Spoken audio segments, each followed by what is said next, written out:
Bellio!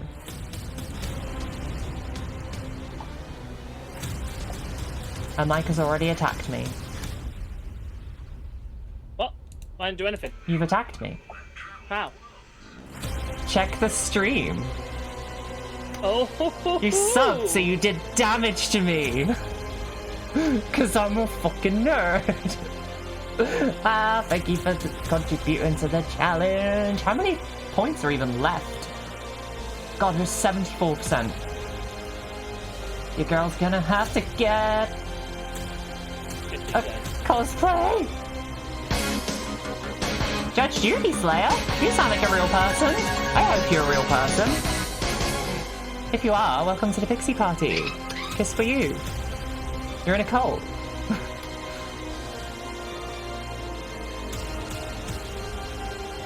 Thank you, Lemon. There's a few things that I'm gonna fix, but, you know. Oh, and thank you, Pete. Heck yeah.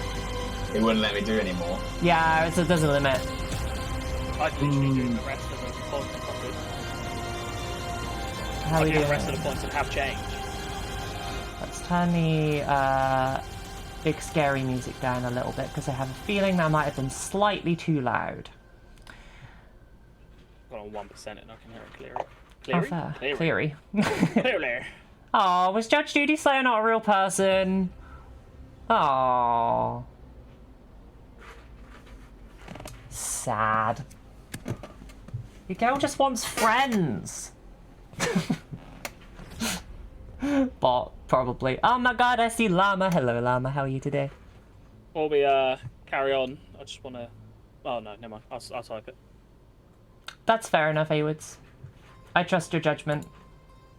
So, a note for anybody watching the VOD, or the YouTube video of this Whatsy Whoosy. Wilmot is not feeling her best today, so she will not be joining us, unfortunately. But her character will be taken control by me. That sounded really ominous and scary. I'm gonna do great. I'll do her justice. It'll be fine. Are we going to be in sub-only mode? No. Oh, take it off then. I'm very sorry. I forgot to turn that off. Non-subscribers, I'm sorry. I forgot that we weren't in sub-only mode. Yeah, I can what I'm going to do. It was, Actually, I'm going to say this out loud. Yeah. I'm going to tell you what I'm going to do. Yeah. Is I'm going to put it in follower-only mode. Okay. And they've got to be following for at least a day. Just to be safe for the moment. Okay. I was actually meant to say this before stream, but fuck it. Could you change that to 10 minutes? Do you want me to use 10 minutes or 30? 10. 10. Yeah, because a day is quite long. Like, what if a new person stumbled up on the stream? They can't watch. Well, they can watch, but they can't chat, you know, like... I don't want to remove that engagement from them entirely. That just doesn't seem right. I think I followed for more than a day. I think you have, Llama. This is just an anti-Llama speaking method, isn't it? No, I'm joking, obviously. I love Llama. I hope you're doing well today. As you can see, we have a new layout today, designed by me. I don't design stream layouts, so I don't know how I managed to make something look passably okay. D&D Beyond. Oh, No, man. that's not fucking character. Follow age. Lemon has been following for 1 year, 2 months, 15 days, 21 hours. Oh my god, that's amazing. Can he use follow age as a... What? Yeah, follow age. That's the better one as well, I think, because Streamlabs has different numbers. I don't know how that works. It's very clever. It's wrong. It stalks you. Is it wrong? Well, mine's 11 months, 17 days, 3 hours, and I've been sub for 12 months. Dun dun dun. Okay. Oh man. Are we ready to go? Let's get ready to rumble! So, as the Soul Searchers travel the world, they have come twice now to the arena in the center of Driftwood. today marks the third entry. The second by choice, and some old opponents have just risen on the elevator across. The crowd is ecstatic. The electrical energy in the air is almost palpable. As you guys ready your weapons and prepare to lunge towards your opponents, there is this moment where you can barely even hear each other over the roar of excitement and celebration.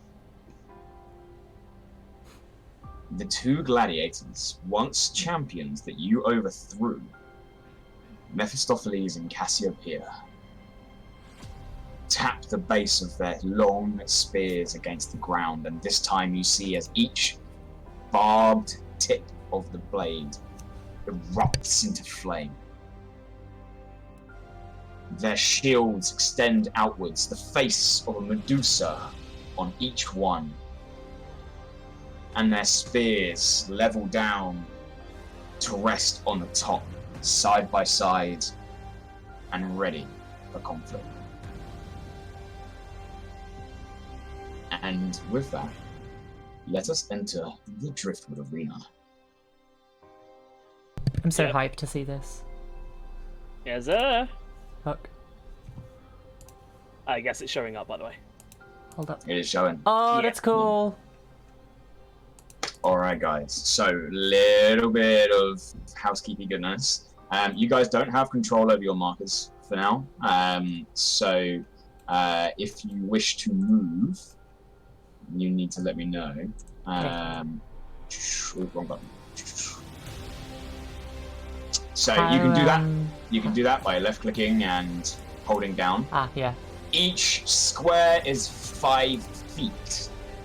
So the ruler won't work because my grid is different to their grid. So each square is 5 feet. You are going to have to count to get your movement out. But with that, we're going to dive straight in. And can everyone roll me initiative? No pressure. Don't call them out yet. I'll come to you.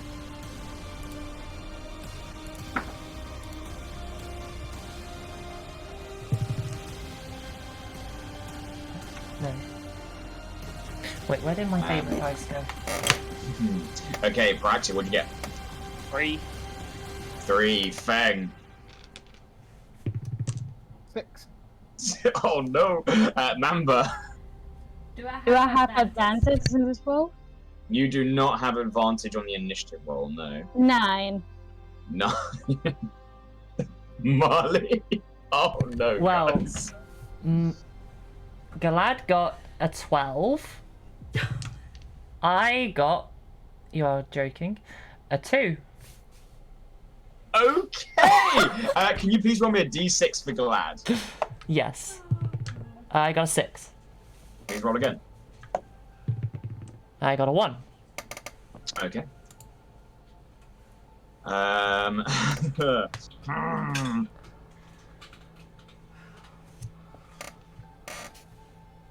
used my lucky fucking d20 to get that initiative roll. What's lucky about a 2? I can't pin it. Nice Joe. Yeah. Yeah, that's jail. The big one's going in jail for that roll. Got no big dice rolls tonight. Okay. Having leveled spears towards you, the first to burst into action is Mephistopheles, as he stays put, and both of the gladiators opposite you enter a defensive stance. Spears get inverted as they lift it up and catch it and pull the spear back ready to throw. They're both taking the dodge action.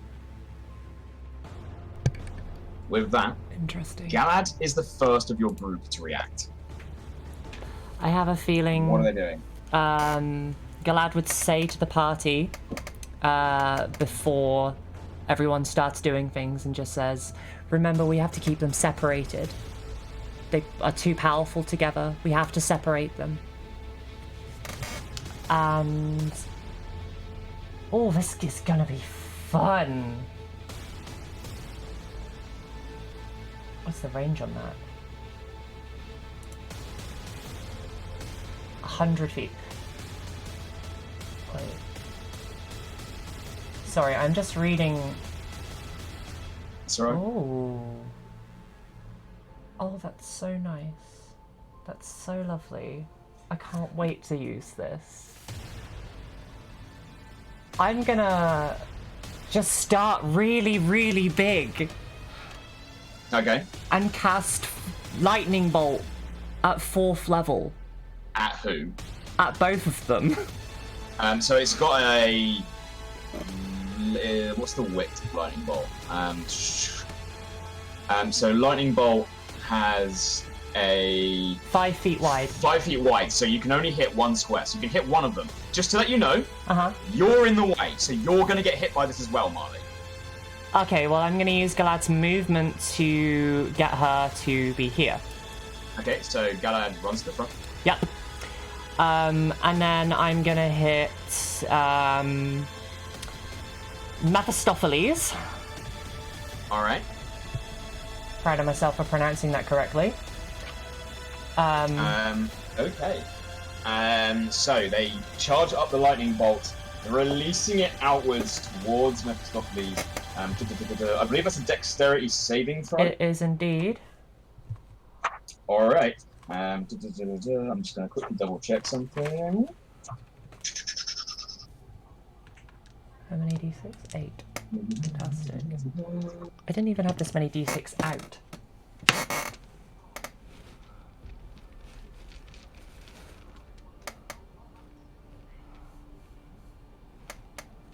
Okay, cool. So they're going to make a dexterity saving throw. Yep. That's going to be pretty big. That is 16 plus 2 for an 18. Okie dokie, so they're just going to take half damage. Okay. As this lightning bolt unleashes from Galad's hands, you see as Mephistopheles crunches his shield down, and he's going to use his Shield Master feat reaction.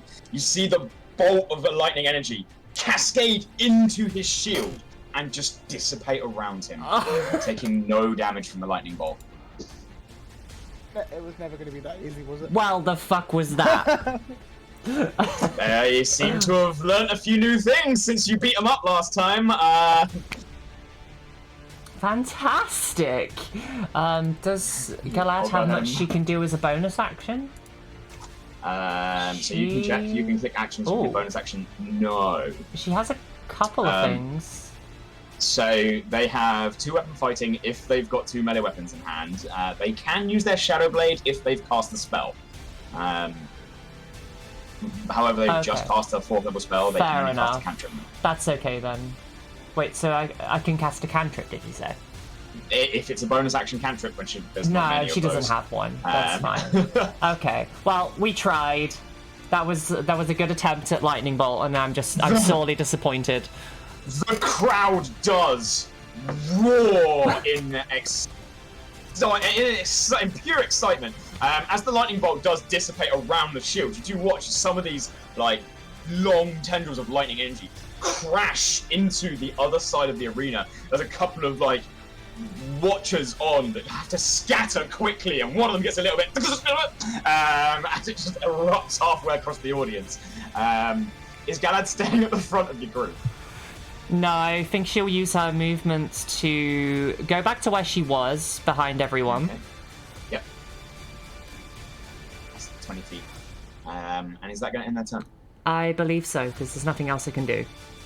Alright. With Galad done, Mamba, you're up. What are you doing?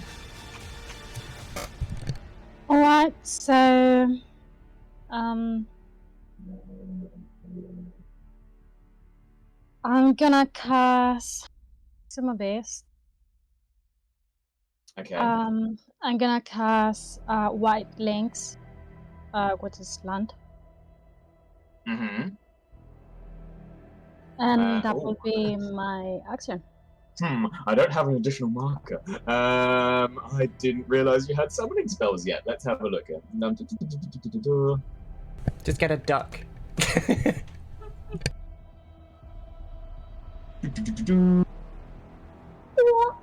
Stinky beast. Right, let's have a look at where you can summon this. So we're going to go for a white lynx. You call forth the beast of spirit manifest in an unoccupied space you can see within range. Where are you going to summon it? You can summon it anywhere on this platform. I'm gonna summon it 10 feet away from. Mephistopheles? The one on the right? Yeah. Whereabouts? You can, if you click and hold on the map, you can create a pin.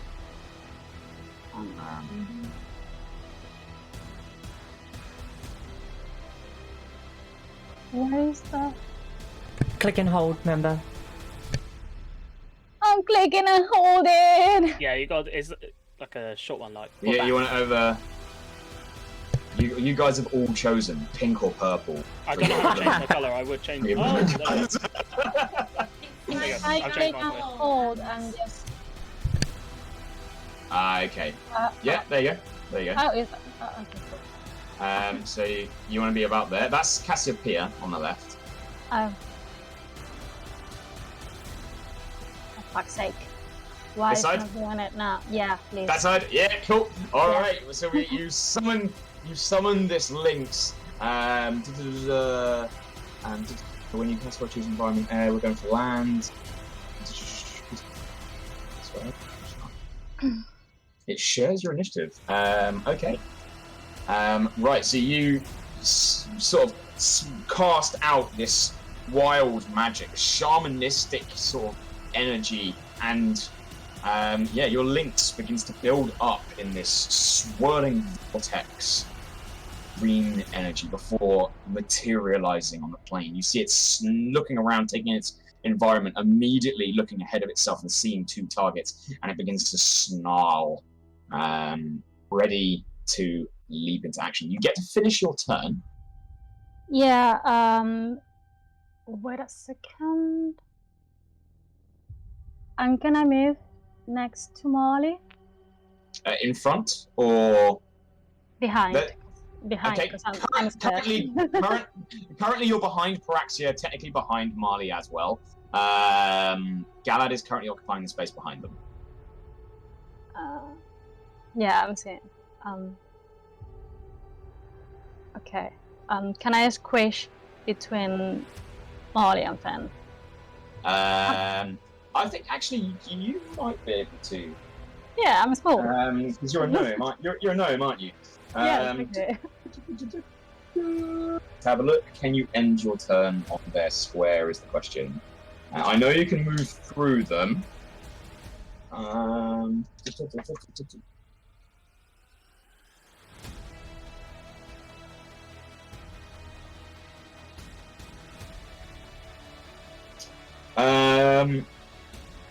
No, you can't end your turn in the same square as your ally. So currently your allies, they're battle ready and they're blocked up. You can't quite squeeze in that gap. Okay. Then I stay there where I am. Alright, cool. Do you want to cast a bonus action? Do you want to use a bonus action or are you happy?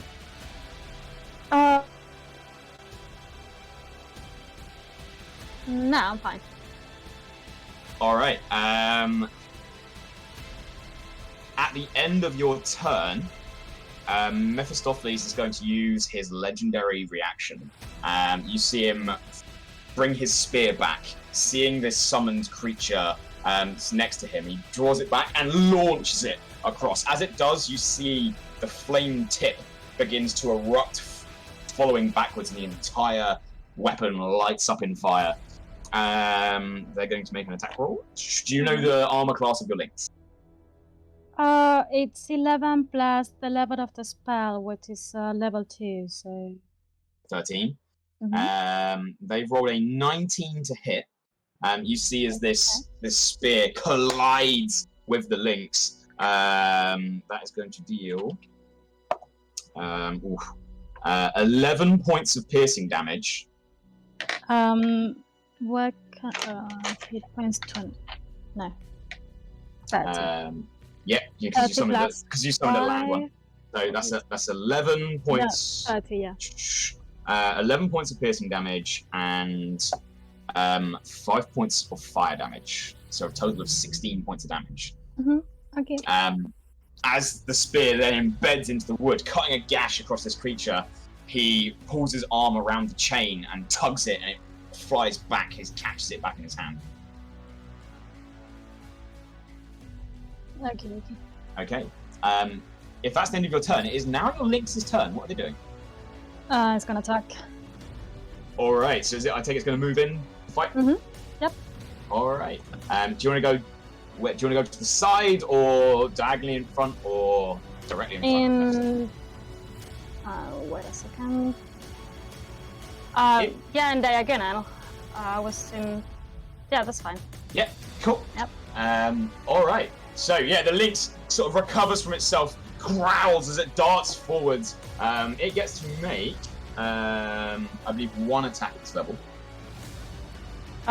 Do I roll first hit attack? If you look, you're going to roll for the attack. Yeah. So it's 1d20, and it's your spell attack modifier is the what it gets to add to it. Okay, my spell attack is +6. All right, 1d20 plus 6. Okay. Oh. Fuck's sake. 7.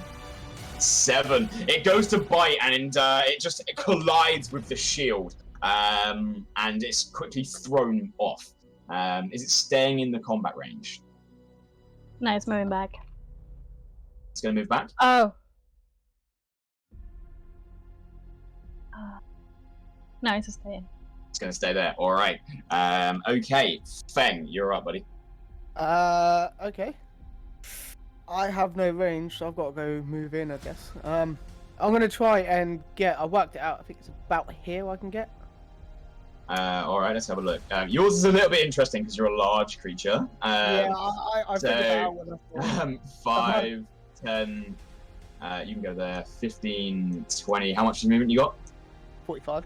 30, 35, 40, 45. We'll get you to there. One. I'm actually going to hold my action for if they come close to me. My attack action. Okay. All right. Anything as a bonus action? No, not at the moment. All right. Yeah. Sorry, my bad. I'm gonna rage. All right, cool. You sort of get ready to get into a defensive posture as this anger just builds and builds. You remember this fight, you begin to see that crazed look in Feng's eyes, that almost hungry salivation at the jaw, and to some of you, not sure who's in control right now. Paraxia, you're up. Marle, you're last. With Right your then. Paraxia is going to shrug to himself. Did say I wanted to fight, and with buckler and sword at the ready. Actually, no, not sword yet. No sword yet. Sword is not going to be summoned. He's going to tap himself on the chest, and I'm going to cast my free armor of Agathis. All right, I believe that's an action. Yep. All right. Yes, Nice. it is. Nice. Yep, so that's my free armor of Agathis, which gives me 10 hit points. I believe so, yeah, because it's cast at first level. Yeah, which is 10, and it's +5 for whatever level was higher after that. Yeah, because you have 1 free use of it at first level. Yeah. Yep. So that's 10 hit points, and obviously the icy armor. And And I'm guessing the water around the arena. It is 5 temporary hit points. Is it 5? Okay. Manifesting as a spectral frost that covers you and your gear, you gain 5 temporary hit points for the duration. Okay. At higher levels, it goes up by 5 each level. Okay. Right then. All right. And with a quick snap of his foot, he's going to. I think I have done the 5, 10, 15, 20, 25, 30, 35. Yeah, I've got way enough room for this. I'm going to summon a tendril next to... Is it Cassiopeia is on the left? Yep. Give her a plap. I really should have planned for you guys having summonable crap. Alright, right about there? Where's that? Oh, come on. What are you doing? Yeah, absolutely. Brilliant. Okay, and you're just gonna make an attack roll. Yep, I'm going to thwomp her. Alright, nice. Go ahead and make your attack roll. They are in the dodge action, so you have disadvantage on the attack roll. Oh, don't do this to me. I'm very sorry. I just want you to know you banned a 20. But I still rolled an 18 on my second hit. An 18 to hit? No, 18 plus 6, so 24 to hit. That is gonna hit, yeah. So yeah, the tentacle comes crashing down at the same time as this sort of almost regal armor forms around you of pure ice. Go ahead and roll your damage. I think it's 1d8. Yeah, it's 1d8 plus 3, and that is 5 damage. 5 points of damage. Nice. The first whack. As the crowd almost recoil backwards, there is this moment of, for those of you that are more perceptive, there's this moment of utter shock in the crowd as they see this like giant tentacle begin to protrude from the floor. It definitely get the feeling that several of the people here, living in a naval nation, they're told enough stories about giant tentacles that they don't want to be in that area. It takes a while for them to settle down. All right, yeah. I will Nice. do a hop, skip, and a like 10 feet behind Feng as well. Yeah, 5, 10, 15 feet there. Yep, that is 15 movement. I'm good. All right, cool. That's going to bring us to Marle. Yay, finally! Love my 2 initiative roll. I am going to... I think this will be pretty prudent to do. I'm going to cast 2nd level heroism on both myself and Mamba. So All right. both of Nice. us get 4 temporary hit points. Very nice. Because that very is nice. my spellcasting modifier. And that is action. And as my bonus action, this bitch is going to walk to, let's say, here. This wee little square. 5, 10, 20, 25 feet to there. And then I'm gonna point at... We'll go with... Who did you say was on the left? Cassiopeia. Cassiopeia. I know it's pretty hard to see, but they do have like letters in there. You are heroism. I'm gonna go for a nice wee little vow of enmity on her. I'm gonna say... Alright. I don't have anything cool to say. I normally have something really cool to say. So... I don't know. I choose you. You taking a look across underneath their full plate helmets now, you can just see the eyes as they were keeping track of all of you. They now seem to fixate on you for a moment. Okay, is that going to end your turn? Yep, that's me. All right, top of the round. They don't get that back. Seeing you guys hanging back for a moment.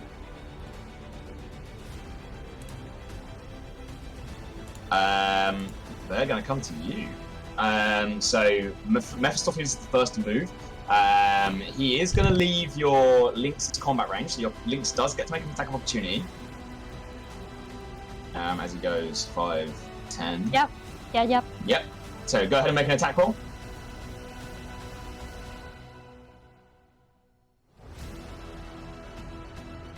15. 15 misses. Yeah. The Lynx rushes, tries to get a bite in, but it's just not quick enough. Mephistopheles advancing at pace. 5, 10, 15, 20, 25, 30. You're going to dart right in there next to you. as he does, he's going to unload his... Oh, actually... 5, 10, 15. Seeing you three relatively grouped up, he's going to slam against his shield as the Medusa head comes to life. Can all three of you please make me Constitution saving throws? I'm gonna snap my fingers and counterspell it. You attempt to cast counterspell. This is a magical effect, not a magical spell. Oh. It fails. Aura of Protection gives... What's the range on Aura of Protection? It's 10 feet, which means you are in range of both your allies. Fantastic. Everyone gets a +4 on this save then. That's important. That's very important. What was it, sorry? Con A save. Constitution saving throw, please. And you have +4 on top of it. Alright, Feng, you doing okay? Yeah, 25. Yeah, you don't Ooh. suffer any effects. You see it and just manage to just about quickly divert your eyes in time. 21. With the +4, 21 as well. 21, yeah, you're good. And sorry, I didn't catch what Marle had. 21. 21, yeah, you guys are fine. You see as the Medusa head comes to life, there's this burning yellow on the eyes. You guys all avert your attention just at the last second. As the energy washes over you. For a second, you begin to feel tense and tight, but you manage to shrug off the ill effects. He doesn't seem too worried, though. After him, having beaten you, Galad, on the D6 roll, Cassiopeia is immediately going to advance as well. 5, 10, 20, directly next to... No, they can go there. Off to the side. And they're going to unleash all 3 attacks directly against you, Marle. So their first attack is going to be a 23. Okay. It's a hit. Does that hit? Yeah. Alright. You feel the spear sort of piercing past your defenses. You take 6 points of piercing damage. Okay. I rolled dog. And 1 point of fire damage from the first attack. Ha. For a total of 7. Their second attack against you. I think it's going to miss. 15 to hit. That misses. Is gonna miss, and their third attack coming in. For a 26. No, it doesn't hit. As this time they adjust. You take another 7 points of piercing damage and 6 points of fire damage. Jesus Christ. Shield? You are raging, so yeah. How much do you reduce damage by? I believe it's 2. 6. 6. You reduce that by 6. So yeah, you just take the 7 points of piercing. You remove the fire. Thank you, Feng. Marle, quick spells, heroism. Can you please make me 2 Constitution saving throws to see if you manage to maintain concentration on heroism? I've already lost me. my temporary hit points, so do I have to make 2 or just 1? Yeah, you took damage, so yeah, because the first one would have broken your 4 temporary hit points. Yeah, so yes. So two checks. 2 checks. Your DC is 10 for each. Yeah, I've passed both of them, definitely. Yeah, nice. You managed to maintain your concentration, holding on, and gritting your teeth through the pain. That is going to bring us to Galad. You're up. Okie dokie.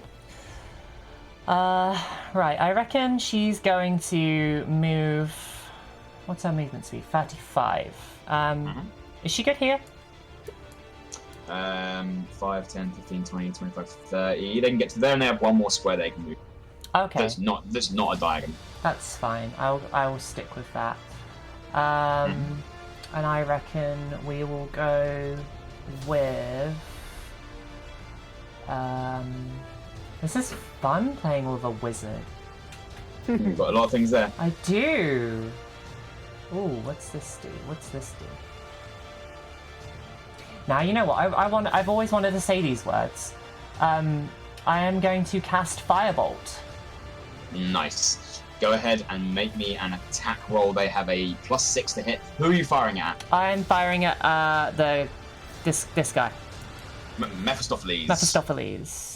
So he can Mephistop, please. That is 26. 26. You got a natural 20. I'm sorry, I can't maths. That's a 25. Oh, Alright, cool. That does hit. The firebolt just breaking over their back. Go ahead and roll your damage for me. 2d10. That's nice to roll. Ooh. That is 20 points of damage. 2 10s. 20 points. Yeah, the firebolt crashes over the back of Mephistopheles. Yeah, he sort of glares over his shoulder, not very happy with that one. Okay, is that going to enter end Now Galadesis' turn? that was a cantrip, so I'm assuming can I do 2 cantrips in a turn? No, you can cast a spell and a cantrip. Okie doke. Can But I? remember, you've used your action now, so whatever it is has to be a bonus action. Okay, that's fine. What does the Shadow Blade thing do then? You weave together, blah, blah, blah, blah, do lots of things. Nah, she's not going to get close enough for that. Any other bonus action stuff? No other bonus action stuff. That's heckin' lame.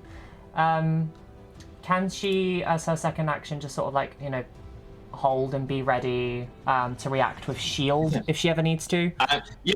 Shield is a reaction that you always have a reaction available to Fantastic. you, so that is very much on their mind. Yeah. All right. Speaking of which, no, you can't do that because you didn't get it back.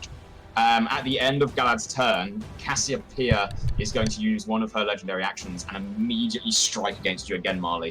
Why are they bullying me? This is rude.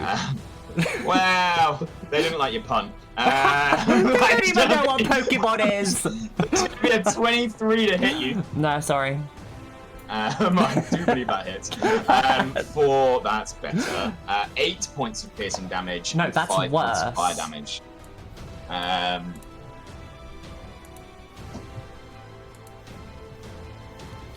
Because once again, the spear darts in.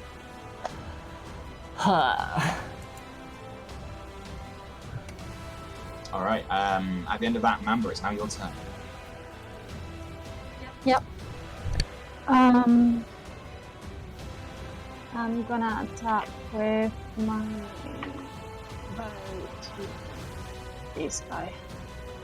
Alright, you see Mephistopheles ahead of you. Quickly draw your bow, notching one of your arrows. Is this a regular arrow or a poison arrow? Regular one. But I want to mark him like favorite. Wait. No, I don't want to mark him. Yeah, Never cool, mind. okay. So yeah, I just had a regular arrow and I will. Alright, you knock an arrow, draw back and release. Please.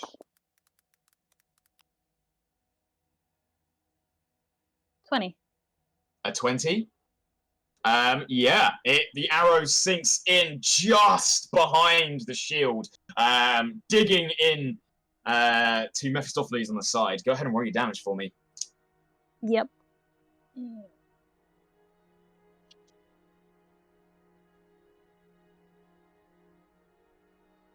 6. Nice. As you see him sort of react to the side, the impact, like sort of making him skid slightly on the feet, you are already quickly getting another arrow out. I take it you want to attack again? Yep. Alright, you have your second shot. I want to apply poison to this one. Okay, you draw a poisoned arrow this time. What?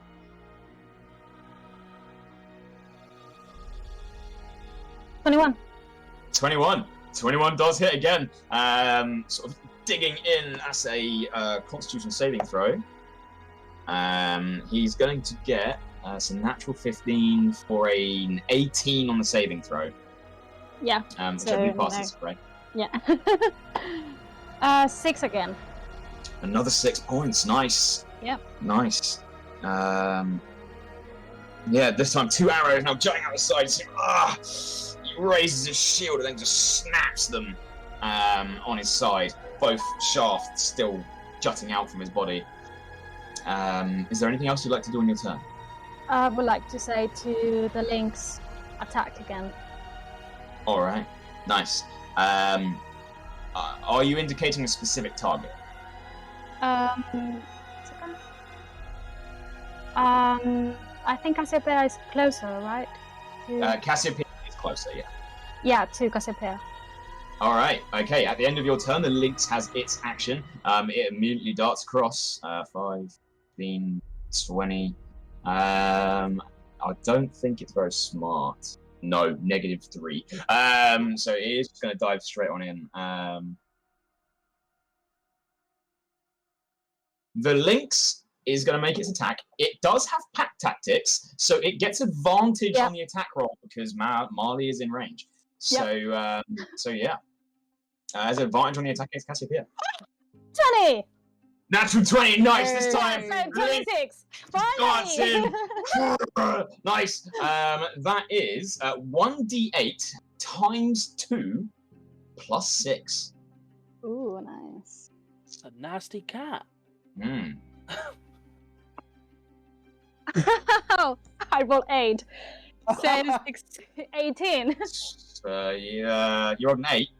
So 8 times 2, 16 plus 6, 22. Oh, 6. I understood 2. Sorry. Yeah, 22 points of damage. Nice. That is Nice. beautiful. The lynx goes in, just darts in, just bites down hard. You see Cassiopeia, it wince in pain, sort of looking down and in a bit of surprise. That's going to end the lynx. Is the lynx going to stay there in combat? It can move back if it wishes. Wouldn't it create opportunity attack? It would, yes. Yeah, no, it just stays there. All right, at the end of your turn, Mamba, Cassiopeia is again going to use their second legendary action. Immediately bring the spear up, turn around, and just dive it on the lynx. Not very happy with that creature. Do I get reactions on that? You can if you wish. You can use I your would sentinel to make love an attack. to. Okay, Yeah. go ahead and make your attack roll. That is some numbers. 21. 21 does hit. Fantastic. So as Cassiopeia turns about, you take that opportunity to use your reaction and immediately dart your blade in. For when I find the right fucking dice. Sorry, I have every dice known to man in front of me. Oh my god. I love my dice rolls today. That is 13 points of damage. 13 points. When I hit a creature with an opportunity attack, I can move up to half my speed immediately after the attack as part of the same reaction without provoking opportunity attack. So did Mr. Mephistopheles move anywhere? They haven't moved anywhere. This is their This is one of their legendary actions. Okay. That's fine. I will stay put, but it's just cool to know that I can do that. Yeah, cool. So yeah, how much damage was that? Sorry, that was 13. 13 points on Cassiopeia. Yeah. All right, nice. As the cut in, And they their are, speed however, is 0 now. Their speed is 0. Yep. So, how long is it 0 until? Let me just get that back up again. And for the rest of the turn. Okay, cool. So that will reset when it gets back to their turn. Yeah. All right. So, with that, they do still turn around. They do get a 26 to hit your lynx, which is definitely going to hit, dealing 10 points of piercing and 4 points of fire. Yeah, it's down. It's down. Cool. Mm-hmm. I realised that I gave them something else when they're adjacent to each other, which they are, and I've not been doing that. Never mind. I'll remember going forwards. You see, as the spear drives into the lynx, there's this heartbreaking yelp, but no blood. The lynx just dissipates into a sparkle of sort of almost like fireflies that one by one just dot out in the arena. Okay, that's going to end the reaction. Feng, you're up. Cool. I am gonna circle on mount up behind. Rushing across. Yeah, and then I'm gonna slap him. I'm gonna hit him twice with my great axe. All right, you are flanking with Marle, so you have advantage here. Thank you very much. First one, 16. Second one, 24. The 16. As you slash against them, they just quickly bring the shield up No, and I your meant, claws. sorry. The first roll for the first attack is advantage, right? Oh yeah. Cool. Yeah. So for My yeah, bad. cool. That attack does hit. Go ahead and roll your damage. 16 points. Nice, nice. Plus rage damage, isn't it? Yeah, What's rage damage again? I believe it's plus 2. Plus 2. level. There you go. Yeah, plus 2. So 18. another 2. Yeah. Yeah, my bad. All right, and your second attack.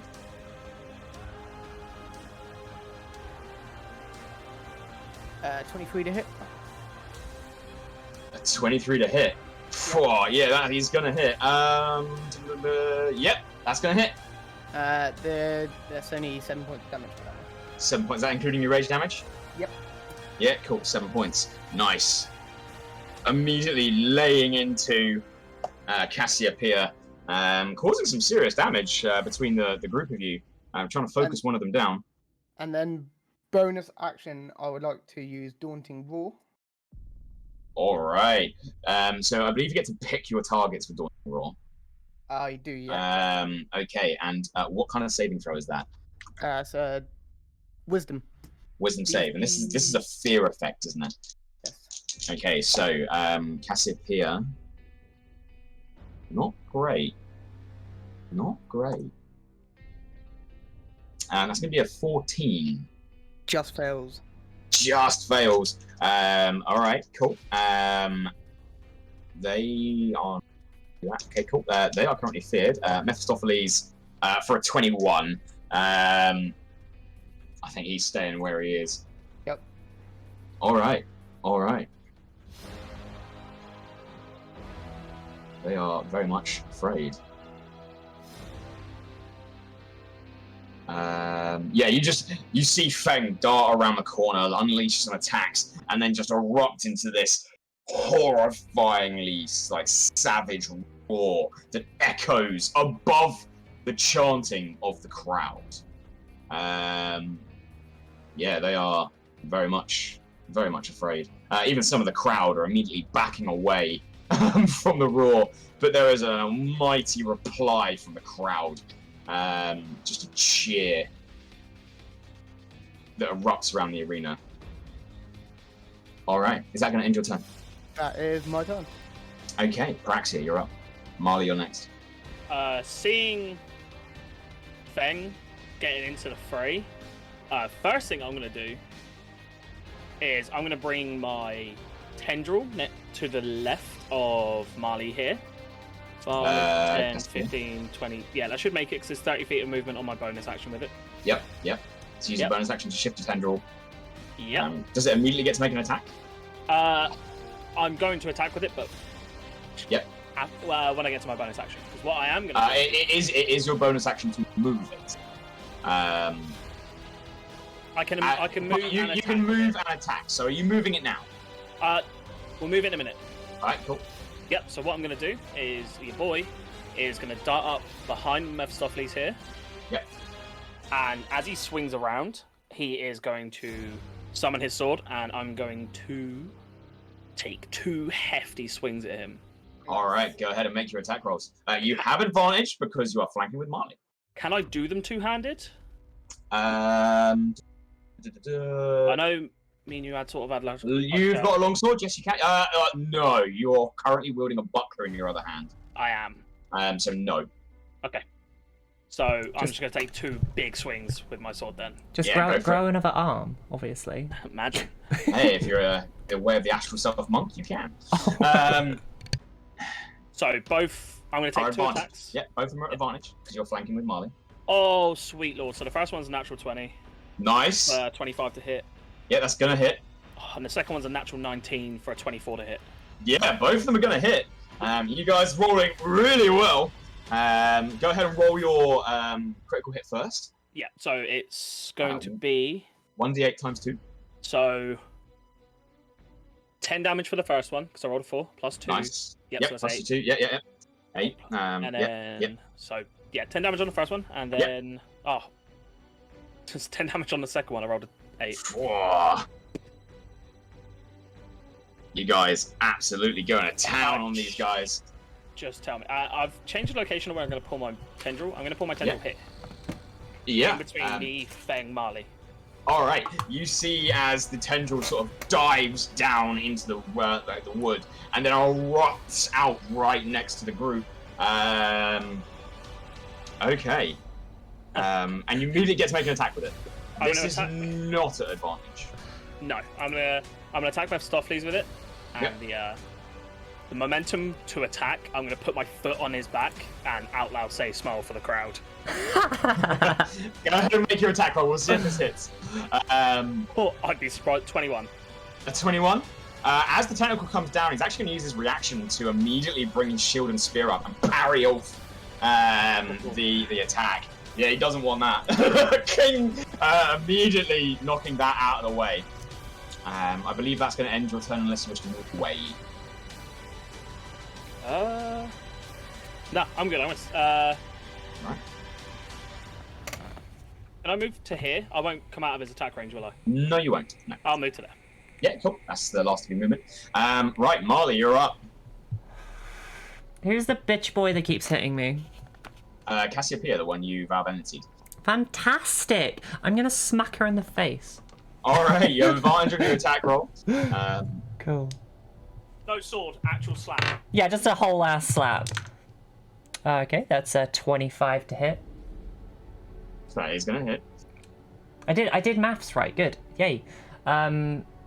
And because she's upset me, I'm gonna add a first level smite to this. Yeah. Nice. Go ahead and roll your damage. Okay. Smite.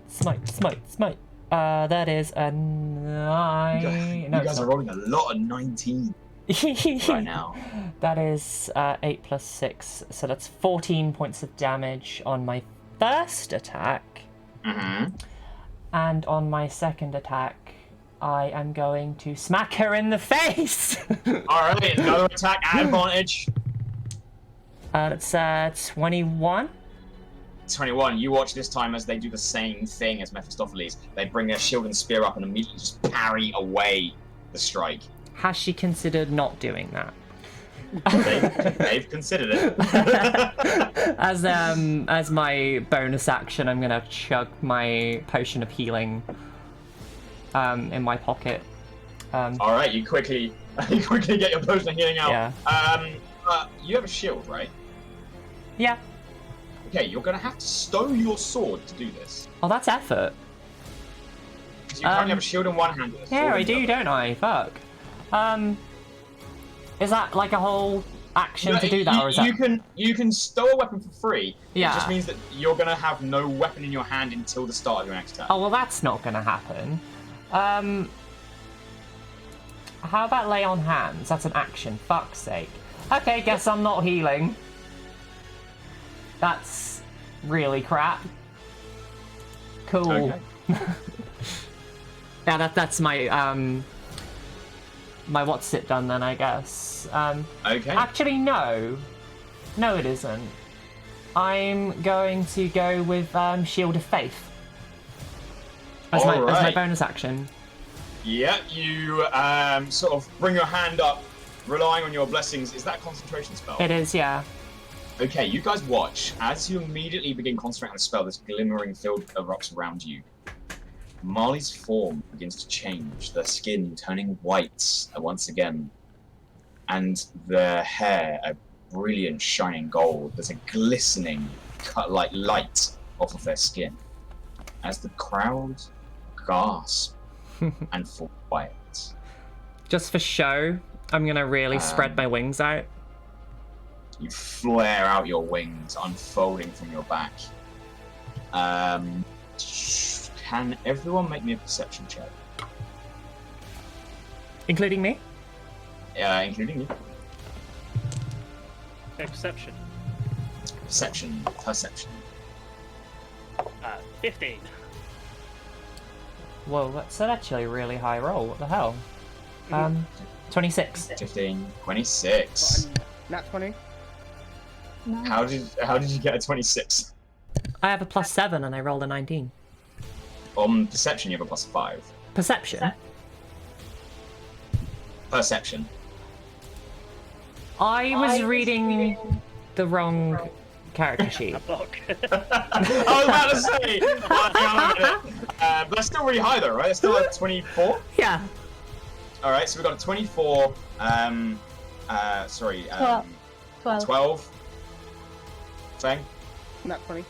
Natural 20 for a total of That could be very important. 22. Paraxia, sorry, what did you get? 15. And Galad, what did they get? Nope. What did Galad get? I forgot to roll for Galad. So she has a +7. So that's 15. 15. Feng and Marle, you do spot out of the corner of your eyes, the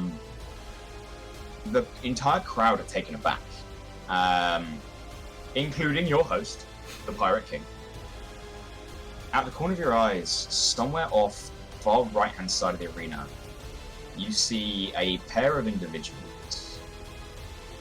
Dark clothing, heavy hoods, and there's this very slight... Marle, you pick this up more. Their hoods cover the majority of their facial features, but you see faces turn to a smile as they leave the area and vanish off in the crowd. Wonderful.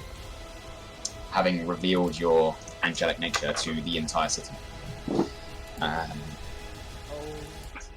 Oops. Okay. I believe that's going to end your turn. Yeah, all good. Alright. Mephistopheles at the start of his turn. Do they get this back? They don't. They, seeing Marle bringing up their shield, heroism fades. You guys no longer have your temporary hit point.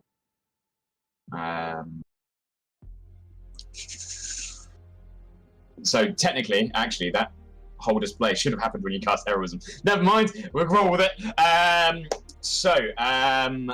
Yeah, he is going to... Oh, he's smart. He's immediately going to turn around to Paraxia. And he's going to make his first attack against you. And I will be taking my opportunity attack on him. Go for it. Your sentinel attack. Make your attack roll there. D20 plus 6. Yo. 23. 23. Lucky dice strikes again. I'll do it. He does hit. Go ahead and roll your damage. Oh, there's only like 6 points of damage. That's alright. Still 6 points of damage. As he turns around, you immediately spot your opening. Bam! Strike into him. Speed is still 0 now, so it's extended for another turn. Yeah, that locks him in place. He is going to make, however, his first attack against you, Paraxia. Yep. The spear darting out for a 26. Yep. Is going to hit. Yep. If you start with a 2, you've hit. Right, good damage. For 11 points of piercing and 6 points of fire. 17 altogether. Yeah, 17 points of damage. Just drives the spear into you. He's going to... He takes 10 points of frost damage. Yeah, nice. 5. Oh, no, he takes 10. You remember you cast it at level 1, not level 2. Because it's your use. It's your use, not your... No, I do... No, so the free use of Armor of Agathis is a 2nd level spell. Oh, it's a 2nd level spell, so you would have had 10. You would have had 10 so temporary cool. points then. Right, so let's go back. Let's go back. But Hang on. But he does. Just add 5 temporary hit points. No, just add 5 additional hit points to yourself. So I just took 17 points of damage, yeah? Yep. Okay, yeah. So he takes 10 points of frost damage. Nice. Yeah, you see as he strikes, the armor shatters 1,000 fragments, but the ice does jut out and jab into him. He's not happy with that. He's going to hit you again. His second attack. That's lower. For a 16 to hit. That's my armor class. Does hit. All right. For a further 9 points of piercing and 2 points of fire for another 11. My tentacle is going to coil around me for that stroke, and it's going to take off. For the 8s, it's going to take off 8 points of damage. 8 points. Nice. That is my reaction. You are within 10 feet, just. And seeing you just resisting a lot of this, he's going to go once more. He's going to try and make another attack against you.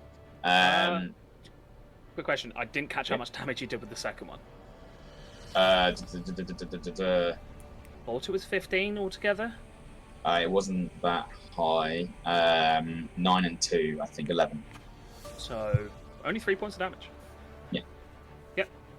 Nice. His third and final attack against you is going to be a 21.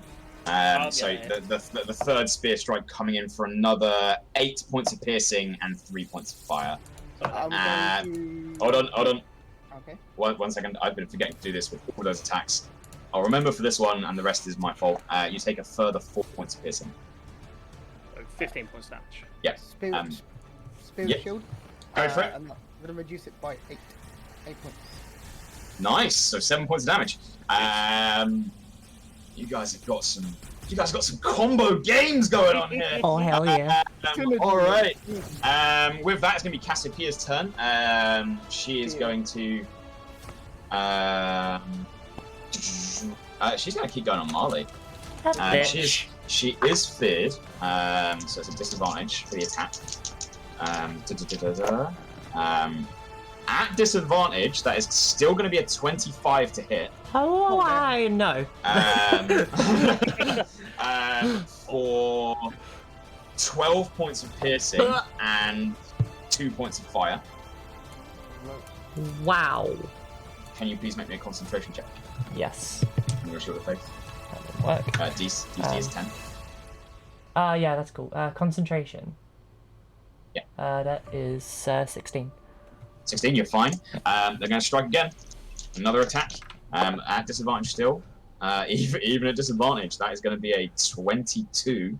That matches. Matches, it goes through. Jesus. For a total of 10 points of piercing and one point of fire damage. What the fuck? They hurt. Yep. This isn't even their final form. And for their third attack, oh, you're lucky that's feared. That would have been a natural 20. Instead, it is a 15 plus 8 for a 23. Yep. For another 10 points of piercing and 4 points of fire. I'm down. The blades sinking in repeatedly. Your Shield of Faith fails. You're no longer heroism.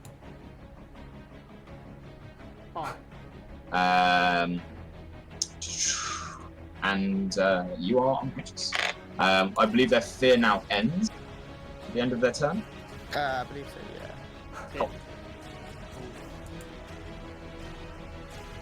yeah. All right. Is it the end of their turn or your turn, Feng? It doesn't say. It's the same roar as the one in the Onins get. Yeah, so yeah. It's the end of Feng's turn. Feng's turn. Okay, so they are still fit.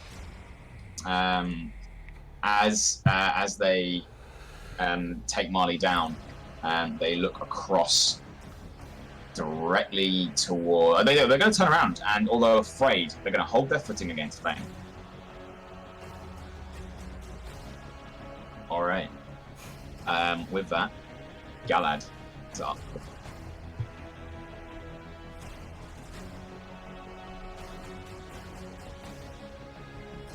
What's Galad doing, Marle? Oh, I'm sorry. I was completely gone then. I'm here. I'm fine. Okay.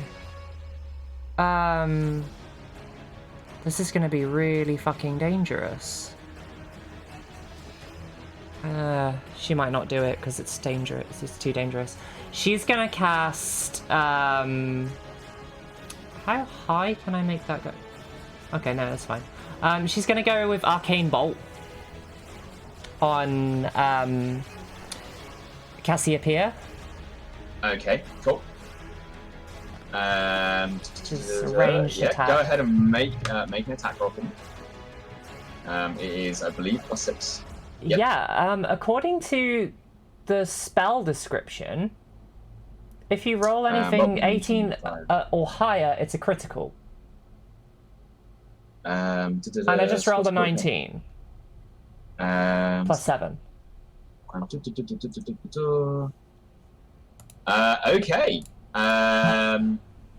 Yeah. So yeah, this arcane bolt just collides with the side of Cassiopeia. That does 66 force damage, but it doesn't double. Okay. That's fine. So that's yeah. This sort of ball of energy 10, just cascades across the arena. There's almost like an audible sonic boom of as it detonates this bead of purple light. For crashing into 22 that, yeah. damage. 22, nice. Does that do anything for her? No, it doesn't do anything for her. It's just if it hits. Okay, that's cool. Yeah, cool. Alright. For her, I think. Oh, I don't know. This is quite complicated. I think she's gonna try and move to a mostly safe location to try and help. Where are they gonna go? So You're in control of Goliath. I would say about here. Okay, 5, 10, 15, 20, 25, 30. 30 will get them there. They have 5 more feet if they wish to use it. Can she go there? Not a diagonal. Okay. They've already done one. Yeah, I don't want to be in range of those two. So she'll stay there for now. Alright, cool. At the end of Galad's turn, Mephistopheles is going to quite do that. Never mind. He is going to use his legendary action to grab his spear, quick it up again, pull back, and throw it across. This time at Mamba, seeing you at the back and getting ready to knock another arrow. For an 18 to hit. That does hit. All right. You take. Oh, that's terrible. Although they're adjacent to each other, so there's an extra one. That's wow, I'm rolling nothing but ones. I've been cursed Except by against me. That's 7 points of piercing. 1 point of fire. Oh. And 5 points of force damage. As once again, he then yanks the chain back, catches it. He's going to use. Yeah, that's his legendary action. Mamba, it's you're up. Okay.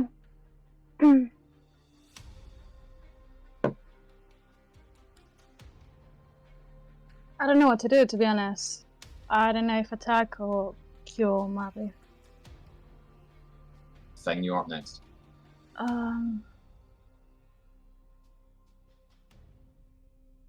Marle. I'm going to get to Marle and use Cure Bones on her. Okay.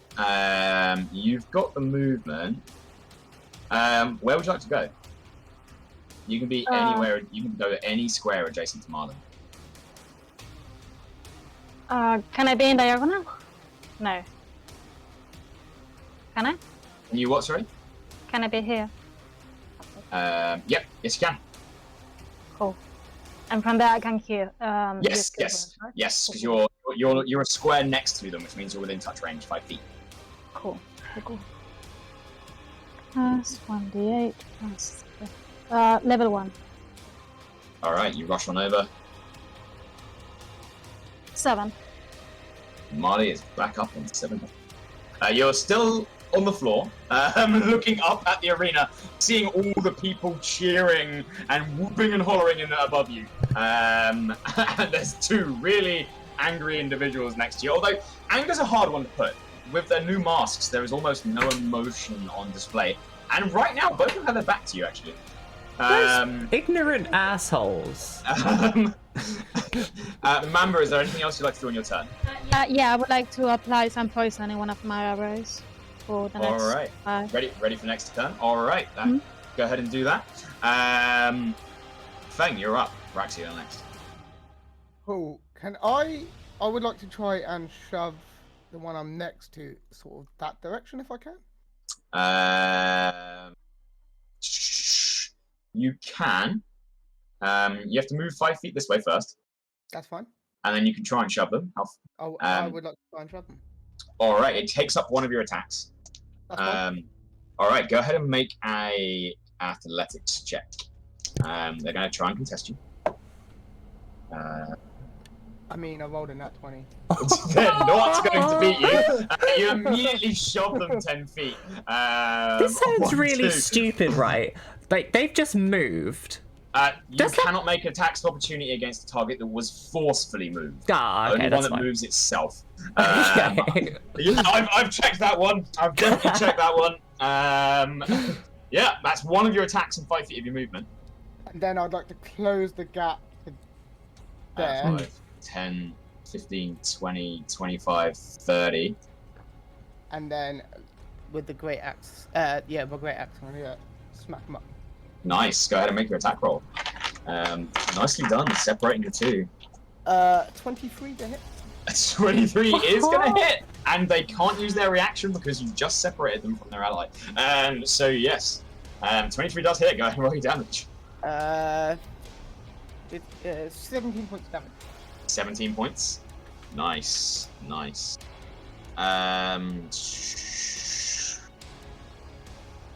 118. All right. Yeah, that's nice. The axe as you immediately follow up. Yeah, they're starting to look hurt. And you guys have done a lot of damage in a very short space of time here. All right. Is that going to end your turn? You've got a bonus action left, and I believe 10 more feet of movement. I have nothing to use my bonus action for. All right, nice. In that case, we're going to move on to Marle. Marle, you're up. You're laying on the floor. I am indeed. I'm just gonna look at. Great, no, sorry, yeah, Oh, it's Paraxia Paraxia. first. It's Paraxia. I even said that you were next. Yeah. No, sorry, go Paraxia. Marle, you're next. What are you doing, Paraxia? Best part about that shove is she was still feared of him. Yeah, Say. they do end the fear now. Yeah. Yeah. Just a reminder. Yeah, I did roll at disadvantage. Don't worry. You're good. Not that I was going to beat the nat 20. No. Not a barbarian, that 20, no way. I'm going to stand back here. Where I'm we going to going? move up, so I'm adjacent to Marle. 5, 10. You have to go round your tentacle. Oh, no, sorry, like there, so I'm opposite. Oh, yeah. You're Yep. going to get a flank. Nice. Ooh. I'm going to go for another 2 swings. All right, make your attack rolls at advantage. Nice. So, first attack. Mhm. 21 to hit. 21. Let me just double check that actually, because I don't know. I'm on the wrong page. 20 to hit. 20. That's important. As you go to strike, he's again going to use his reaction to spin around, shield and spear, and just parry your attack away. Okay. Yeah, sorry, You have a second attack? Yeah, I was looking at the +6 for Eldritch Blast, not That's the right. longsword. That's all right. Second attack. 22 to hit. 22 does hit. The first attack gets parried away. You immediately sort of invert the blade and just bring it across. I will say, very grateful I've got advantage attacks because I have rolled awfully on my other dice. I was about to say, I was like, out of the group, I think the only person to roll under a 10 so far has been Mamba on one of their attacks. If I didn't have advantage, I don't think I'd have hit an attack. you guys are doing great. This is awesome. So go ahead and roll your damage on that second attack. 3 damage. I rolled a 1 for that one. There we go. So someone else other than me rolled a 1. 3 points of damage on Mephistopheles. I am going to do something a little bit different though. Okay, your bonus action. I'm going to keep my tentacle there. I'm not going to move it. Mm-hmm. What I am going to do is I'm going to glance back to... So, 10, 15, 20... Sorry, picking the wrong part. I'm going to glance back to like here. And I'm Okay. going to cast Misty Step. Alright, you 5, 10, 20, 30 gets you there. Yeah, I thought it was 30 exactly. Yeah, I'll make yeah. a diagonal as well. Yeah, Yeah, and yeah. that's going to make my turn. Yeah, you watch as Paraxia just vanishes into a cloud of ice, and then the fog builds up about 30 feet away, and they just rematerialize on the far side of the arena. Nice, getting out of dodge. Now it's going to bring us to Marle. Definitely my turn. No, before that, Cassiopeia is going to use their last legendary reaction of the turn. They can't get to you because Feng's in the way, but they are now going to strike Feng. Am I in Sentinel range? No, Okay, you're not. that's fine. Right, that is going to be they're no longer feared. So that's going to be a 23 to hit you. Didn't need that much, but yeah. All right. Oh my god, I've rolled so many ones. That is 6 points of piercing and 6 points of fire. So the piercing reduced to 3? Correct. Yeah. Because you're raging. The fire is six. not Fire's fire. reduced. Yeah, fire is fire. Oh, Can you make me a wisdom saving throw? Oh, yeah, I can indeed. note to self: resistant to Plus fire. 4. You have a +4, Feng. 11? 11? You're doing okay. I hate those. We changed it so it actually does the wisdom save at the start of your turn, doesn't it? And it's the Yeah, total. I It's the believe- total. It's the total amount of damage you took. So remember that. So remember how much damage you just took. Yeah, I'll note it down. Marley, now it's your turn. Alright. I think... I was going to do one thing, but I think I'm going to just ignore that one thing. No, is that an... Okay, so that's an action. Cool. As an Currently action... laying on your back. Yeah, it's fine. As an action, I'm going to use all of my lay on hands on myself. All right.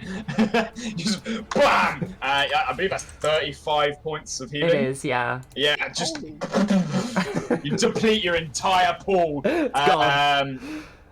You're still laying on the floor, but yeah, Yup. you're up, right back up. And my bonus action is going to be...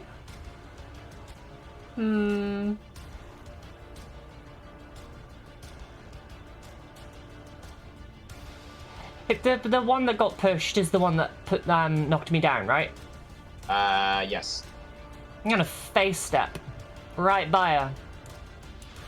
Okay. You face step to the edge there. Reappearing. What season are you in right now? I'm in spring, so nothing actually gets affected. Yeah, cool. That's the one that actually takes on with you, isn't it? Yeah, and I have to be no, willing. go instead. Yeah, cool. Okay. Yeah, you just vanish, and you appear on your feet. Hell On the yeah, other I side do. of the cast, And that's my turn. yeah. Okay. That's going to be your turn. At the top of the round, they're going to use their lair action to swap initiatives. What bullshit is that? Did you just say lair? Yeah. Yeah, lair action. Crafty fucker. Yeah, you guys chose the tough fight. With Yay. that, Cassiopeia is now going first. They're going to turn around to you, Marley, Oh, for and God's they're going to sake. attempt to shove you off the edge. Why so do they can you have a please crush on me? Can you please make an athletics check? Yeah, alright. Athletics, yeah? Cool. Yeah. That's- Roll high. You got a +6. I do indeed have a +6. 23. 23. Yep. They, with their +7, have a 20. You get kicked 10 feet off the edge. Can I sprout my wings and fly? You're currently falling on your turn. Yes, you may. Fantastic. Then, as you sort of recoil backwards. What did I do to hurt actually, this your bitch? Your wings are actually already out, aren't they? Yeah. So actually, you just get knocked 10 feet backwards and just catch yourself. Can I just laugh in her face exactly how I just did? And then stick my finger you can. up? Interestingly, as you get knocked backwards, there's Uh-huh. a grin on their face. They immediately turn to Feng, and they're going to attack you twice more. Me or Feng? Feng. Okay. For a dirty 20 on the first one. Yep. So that is 8 points of piercing. Yep. And 4 points of fire, so 8 reduced to 4, and then 4 fire damage. Yep. Add that to what you've taken so far. And then the next attack, I'm glad that rolled off my book. That is going from a 1 to a 19 plus Yep. 8. So yeah, that's going to hit for another 7 points of piercing reduced to 4, and 6 points of fire.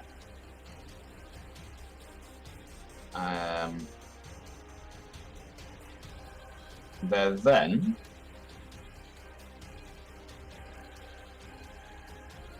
going to move around Feng. Mamba, they do move out of your attack range, If you'd like, you can make an attack of opportunity. Yeah. You're currently holding onto your bow, so it's going to have to be an unarmed strike. You get a chance to punch them as they leave. Okay. Can I use one of my arrows, like stabbing arrow or something like that? You know what? You can use it as an improvised weapon, sure. So you're It's the not poison arrow, actually. The one that I poisoned. Okay. So with an improvised weapon, you're not proficient in using them. It is a D20 plus 2 to hit. D20 plus 2. Okay. Yep. 16. A 16. It's a good attempt. You do connect, but the arrowhead just snaps off of their their armor plate. You do lose the arrowhead as it sort of collides. They're going to go 5, 10, 20, 25. 25. They're going to end their turn there. As they wheel around Feng. With the end of their turn, Mephistopheles, they simply they then shout out across to Mephistopheles, "Now!" As Mephistopheles is going to step upwards, aim down at Feng, Mamba, and Galad, and seeing Marle is nowhere near them, is going to once again use his Medusa shield against the three of you. Can you please make me Constitution saving throws? Okie dokie.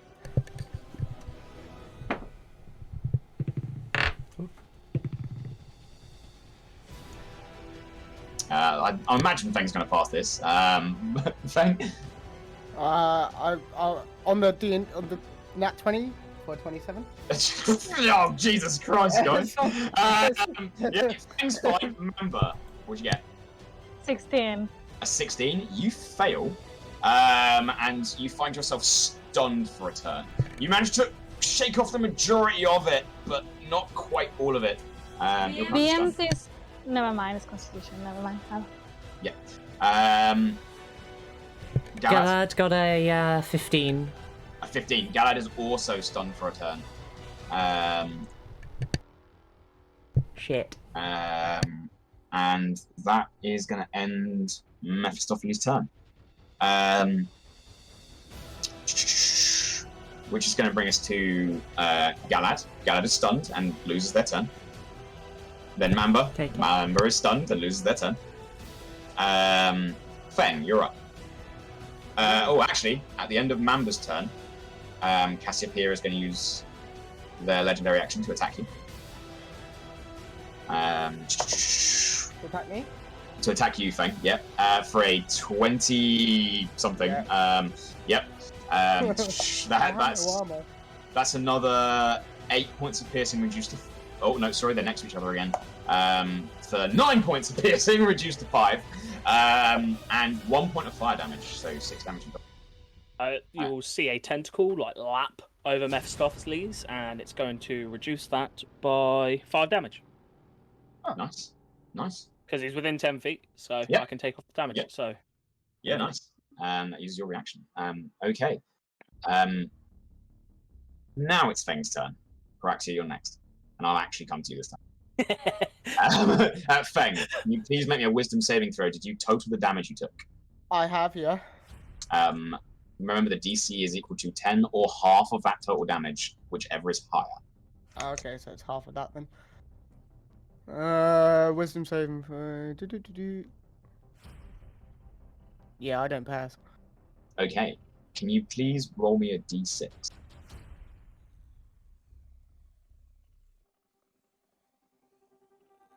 Five. You guys watch Mamba. Your head is foggy. You sort of see some of your skin is sort of slightly covered in dust, and you distinctly remember that the shield last time managed to petrify several of your team.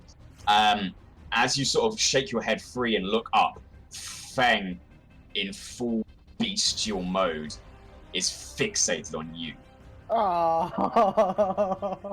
Feng, can you please make your attacks? Yeah, of course. Against Mamba. Both of them? Yes. 12 and 16 to hit.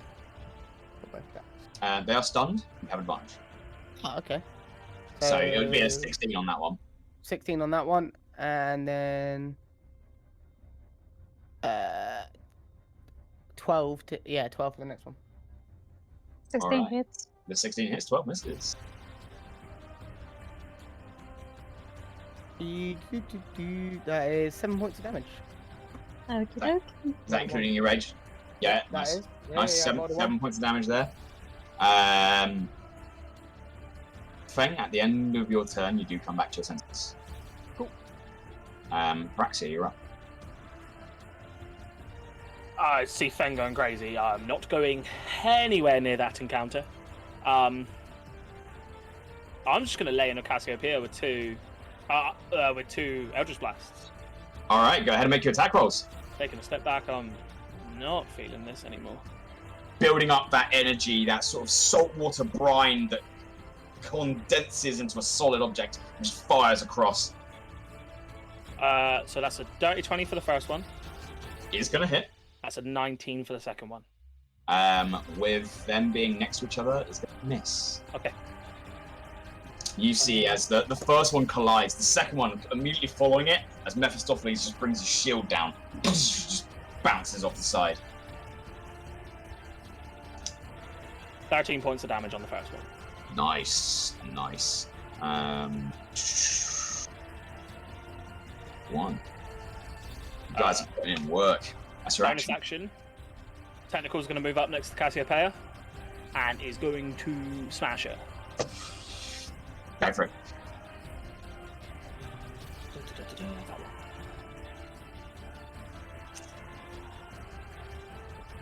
It's +6, isn't it? Yes. 19 again. Just misses. Now that they're next to each other, again, the tentacle comes down and is intercepted by Mephistopheles. Okay. Are you going to move anywhere? I will take a... I'm going to move, like, here if I can. Sorry, that was meant to Yeah. be center. 5, 10, 15, 25? Yeah. Okay. Is that going to end your turn? Take a step back. I'll do the full turn. 30. Okay. At the end of your turn, then, Mephistopheles is going to use his legendary action, and he is going to pull his spear up with the chain attached, turn around to you, Paraxia, and just launch it. Got the range on that thing. He does, however, roll a natural one. As it sails on by. He does, however, link the chain back around his arm and put it back to his hand. Can I catch it and try and pull him? Make me a... What would that be? Roll me a flat dexterity check. D20 plus your dex. No.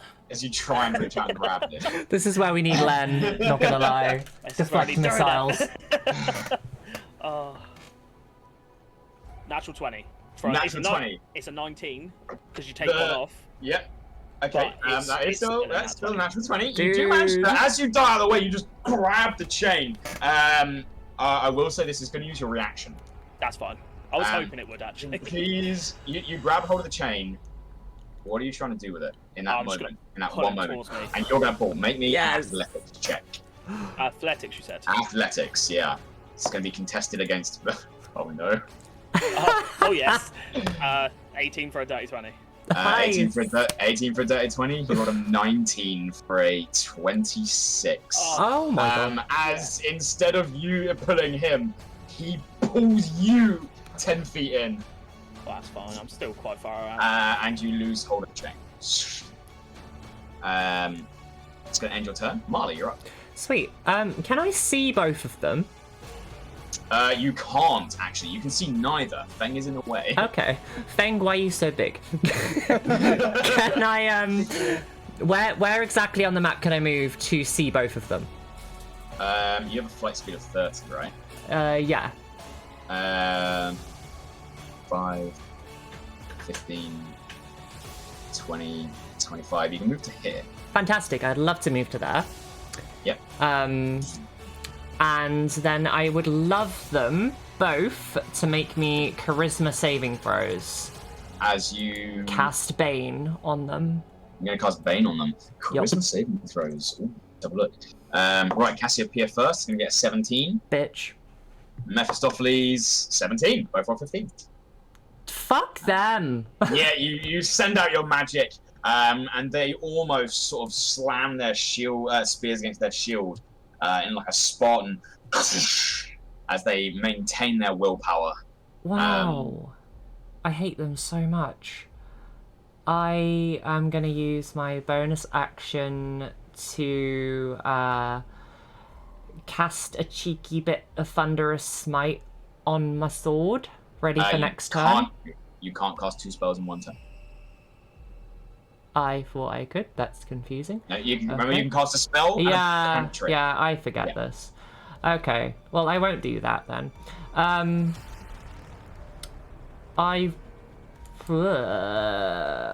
Oh, you know what, I was going to do it later anyway.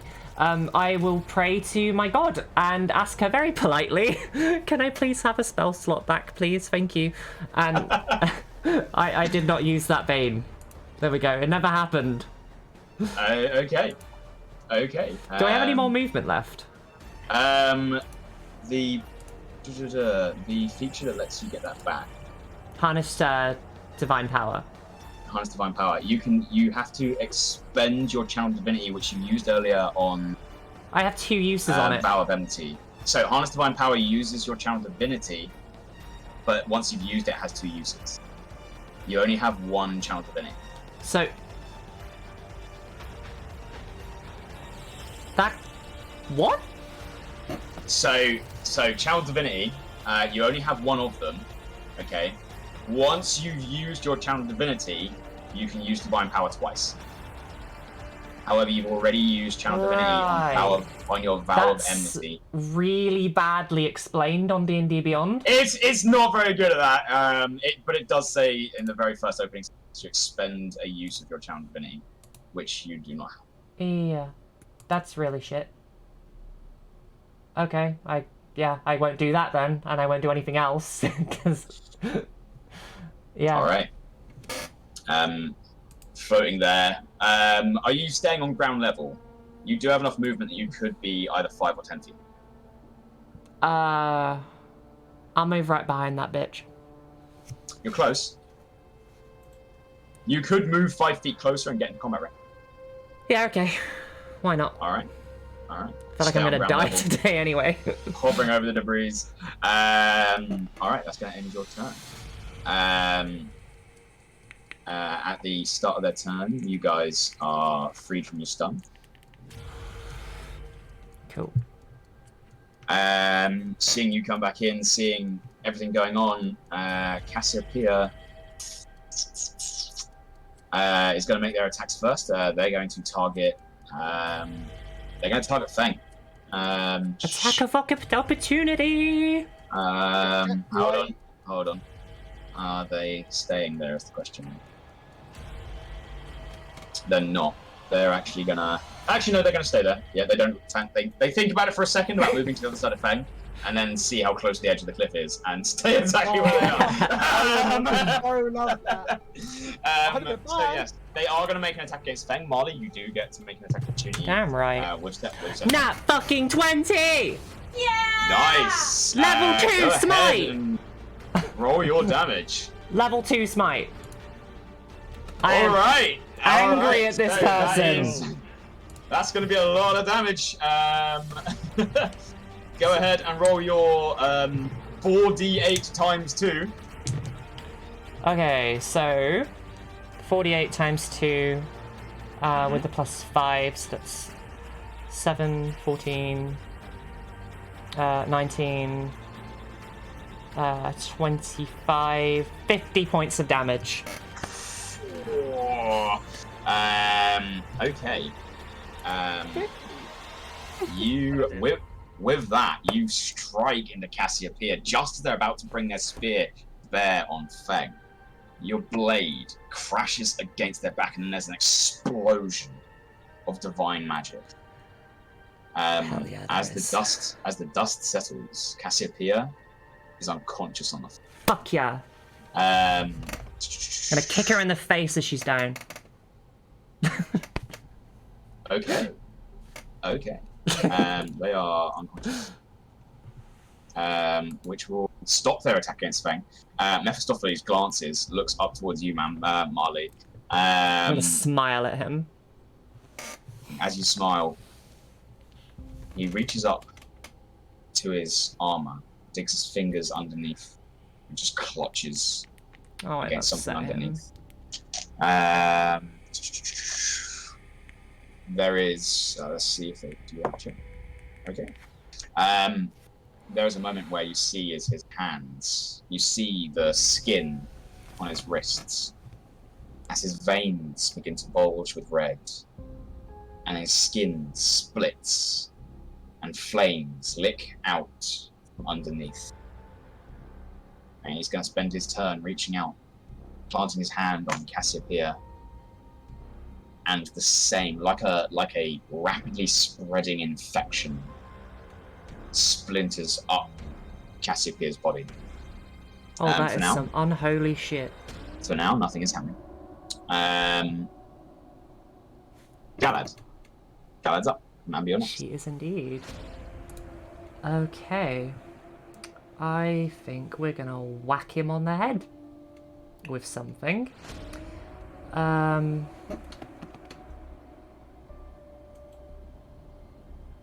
What can we whack him on the head with? I'm gonna go with what does that one do? I can do a spell and a cantrip, right? You can do a spell and a cantrip so long as you have the actions to do so.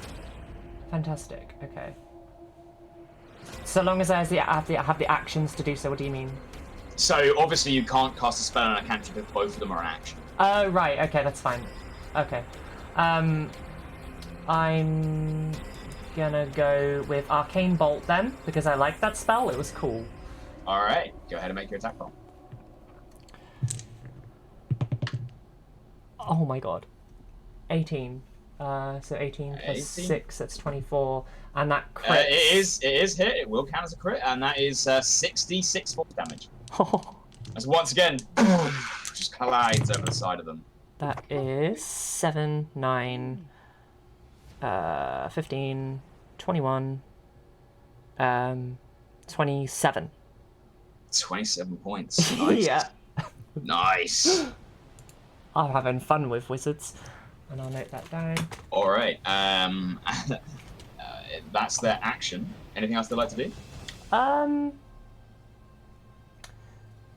can't cast a cantrip because all of her cantrips are fucking actions. Most likely action. Yeah. Anything else that she's got? No, she hasn't got anything particularly cool, like features and traits wise. No, I think I'm good. Okay. In that case, are they moving anywhere? Or are they happy where they are? No, she's happy where she is. All right. At the end of their turn, Mephistopheles is going to use his legendary action. He sort of turns around. He sees this tentacle thrashing around next to him. He's going to turn over his shoulder, quake his spear once again, and just launch it at you, Paraxia, seeing if he can get rid of this thing. Right, come on. Finally! Thank you very much. That's going to be a natural 20 as the spear comes flying across the arena. That's about time. God, my poor guys. Okay, so that is rolling good. That is 17 points of piercing damage. Yep. Followed by 12 points of fire damage. Which is half to 6 because I'm resistant. You are resistant. You take 6 points. As once again the chain just sort of black, sort of digs into you as he reaches and grabs it, yanks it back. That is going to end his legendary action. Brings us to who just went? It was Paraxia's turn, right? No, that was Galadesis' turn. Mamba, yep. You're up. Yep.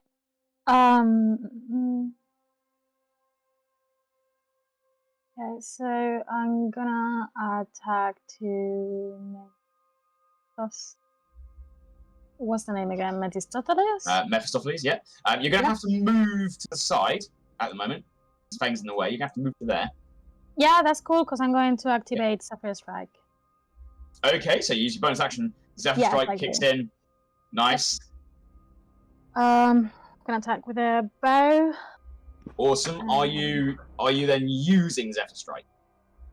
Yes, it's gonna be with use it as well. my So, Vantage and that's the superpower and all the stuff. All right, so you burst into a lightning bolt of speed, dart to the side, the wind kicking up at your feet. Make your attack at advantage with your Zephyr Strike. Okay. How long have we been in the arena for? This is your third turn. This is your fourth turn, so 24. Okay. 24 That tentacle's still seconds? up. That tentacle's still up for a while then. Yep. 22. 22 does hit. Go ahead and roll your damage. Remember to Cool, add the force damage. Oh, what? Sorry. Remember to add the force damage from Zephyr Strike as well. Yeah, that's 1d8. So it's 1d6 plus 1d8. Yep, plus your modifier on top. Yep. Nice. Okay. So it's 4 points of damage plus. Did Zephyr Strike had anything? No. Sorry. That's right. Yeah. 6 points of damage in total. 6? Oh, Yep. Oh, that's a low roll. You did add your extra d8, yeah? To the force damage? No. Yeah, there we go. I was Wait, like, so it's 2d8? no, so it's 1d8 plus 1d6 plus your mod. Yeah. Then 6. Oh, Yeah. that pair of ones? All right. Yep. Oh, no. It's still damage. Damage is damage. Nice. The arrow does dig in. Not quite as far as you were hoping. But yeah, it does dig in. I'm gonna shoot again. Okay. And this time I'm gonna try to mark it as a favorite foe. Okay. Go for it. 18. An 18 misses. The arrow Yeah. collides against his shield. Just cascading off. Only just. That's all. All right. Mhm. Okay. In that case, Feng, you are at the end of your turn, Mamba. He's going to spin around with his spear. He's going to use his other legendary action to make another attack against Feng. Am I in attack of opportunity range? No. Damn it. You're 10 feet away. So that's going to be a 27 to hit. Yeah. For 10 points of piercing and 3 points of fire. So 10's reduced to 5. Do I add this to the last roll, or is it a new? No, this is new. This is the first time you've taken damage since you made your last wisdom save. So every time, Yeah. Every time you make that wisdom save, it reverts back to 0. Otherwise, the longer the fight goes on, the okay, that is now going to bring it to 10. So you do have to make a wisdom saving throw. DC will be 10.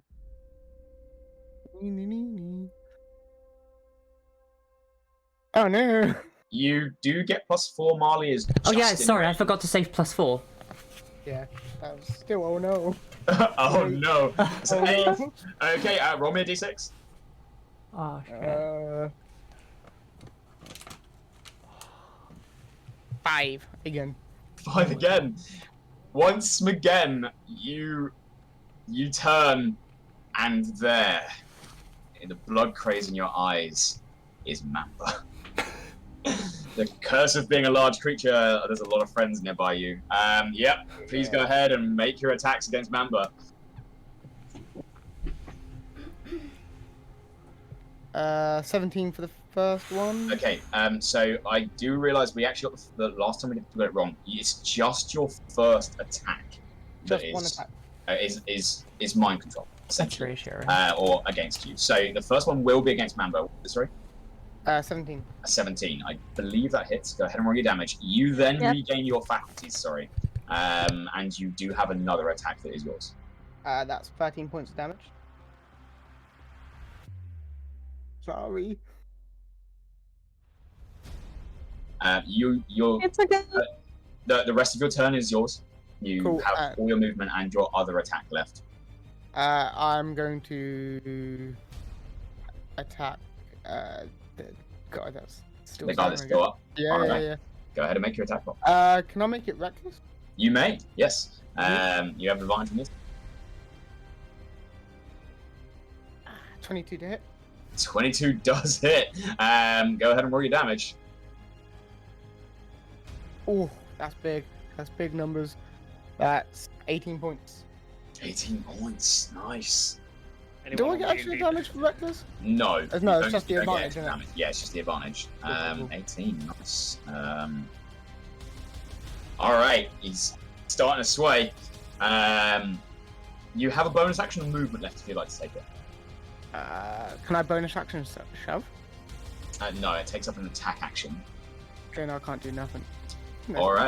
Alright, that brings us to Paraxia. So, I'll be able to use my tentacle for a few turns. Bonus action real quick. Can I drink a potion? You may. Okay. Quickly pop the cork. While sipping, I'm going to fire 2 Eldritch Blasts at the guy that's been throwing a spear. Alright, go ahead and make your 2 attack roll. So 8 points of healing I got from that potion. Nice, it's 2d4 plus 2. I can just see you sipping away with this Eldritch Blast in the other hand, just like casually. And I need to roll dice. Yeah, go ahead and make your 2 attacks. Oh! So it's a dirty 20 and a 19 again. Does the 19 hit? The 19 just hits. Okay.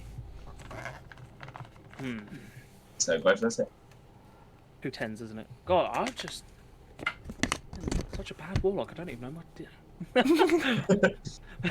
I want to roll 8, so I won't even lie to you. 2 sets of 5, so that's 16 points of Eldritch Blast damage. Nice. So 5. Yeah, both impacts. Colliding against him.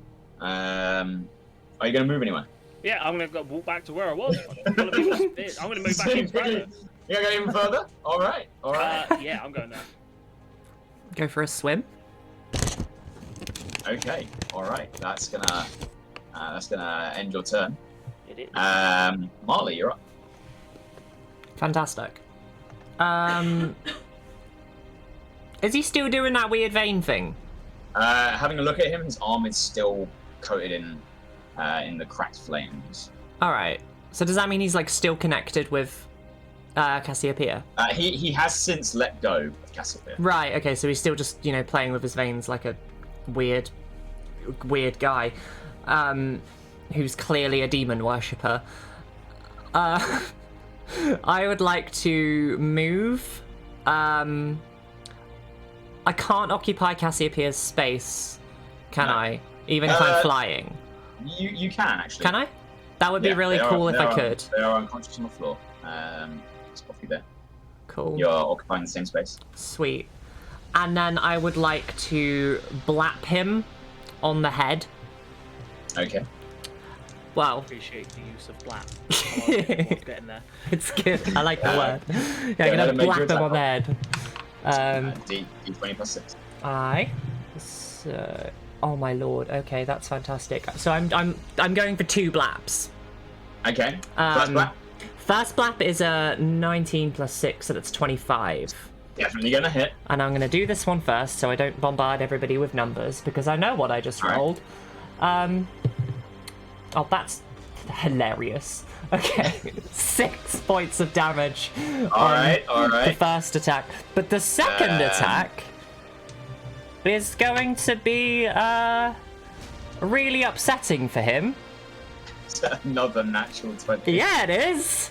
And because I'm a paladin and I've noticed this bitch is unholy as hell. He's talking to some demons or whatever. I don't know what he's doing.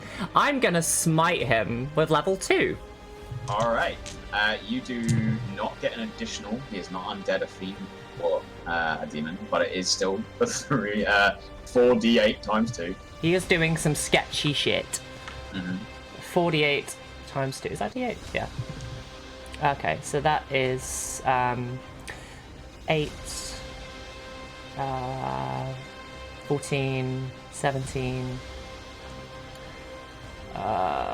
24 times 2 for 48 points of damage. 48. Yes. Once again, blap! Across the top, and the blade cuts. There's another explosion of celestial energy. As the bright light comes back, you watch as, laying on the floor, unconscious, is Mephisto. They're both down. They are both down. That's fantastic. Do I see him drop? What would you like to do with the rest of you do? Yeah. What would you like to do with the hold on? What would you like to do with the rest of your turn? Marle. Can I make a perception check? You used your action to attack them. Okay. So, may not. That sucks. Because I have a very difficult choice here. Because I don't know if they are actually unholy. If... I'm gonna... You have your movement and bonus action left. Yeah. I think I'm going... Oh, wait, hang on. Oh, action again? Fuck's sake. I don't think I'm gonna do anything. Okay. And I'm just gonna, like, hold up my sword and my shield in the air and just smile. Alright. Like, celebrate and stuff. You cast up your arms. The crowd roars, screaming out, "Soul Searchers! Champion!" And the crowd going mad. Galad, I believe, is the only one to spot this. Uh-huh. And they don't have to like pass perception. As is you sorry, 15. Marle, you do also spot this. Fantastic.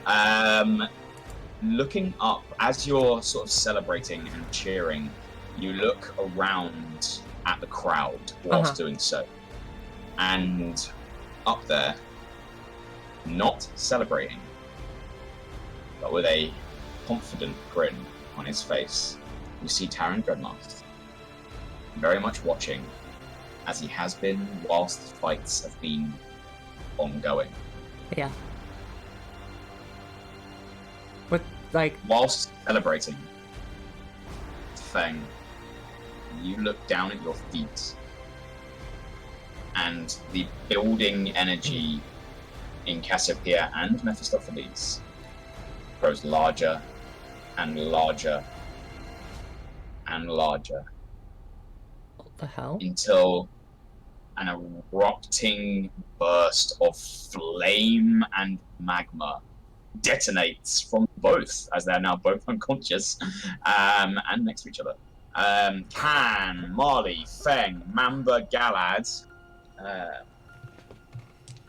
Paraxia, you're on the edge. You're okay.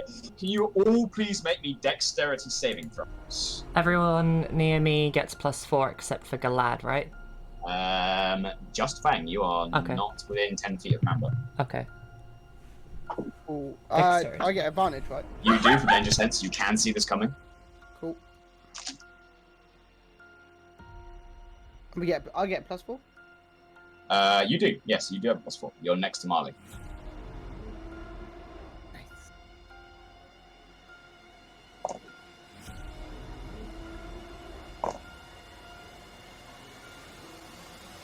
Before I forget the numbers, I got a 23, Galad got a 17.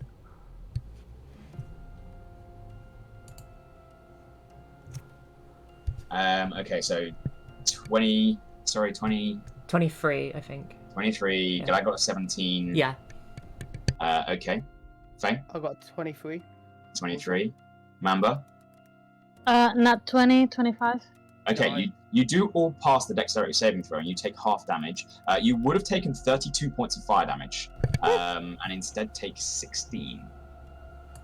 Oh, that's So you better. all take 16 points of fire damage. Marle, you're sort of like shoved back by the eruption. Uh-huh. And as you guys turn and look, rising back up, wreathed in flame, Oh, come on! Cassiopeia and Mephistopheles are back on their feet. You see this sort of haggard breath. There are weapons left on. On what, sorry? As weapons are left on the floor, their shields dropped to their side. As both of them are going to take their turn.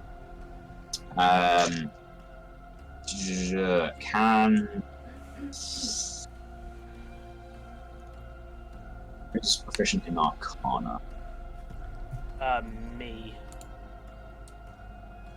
Paraxia, can you please make me an Arcana check?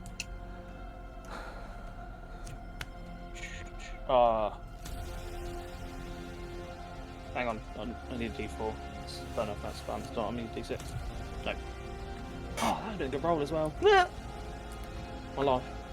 Even better. So, proficiency +3, so that's 21. 21. So, you've seen magical effects. You've studied magical effects. Uniquely, you understand people making bargains with things. You know this is not fiendish. It's not hellish. Although it was flame fire, the introduction of magma is something a lot more elemental. You also seen spells that wax and wane, and although there is a impressive inferno around each of the gladiators, you know that it is fading. Alright, so they're now going to take their turn.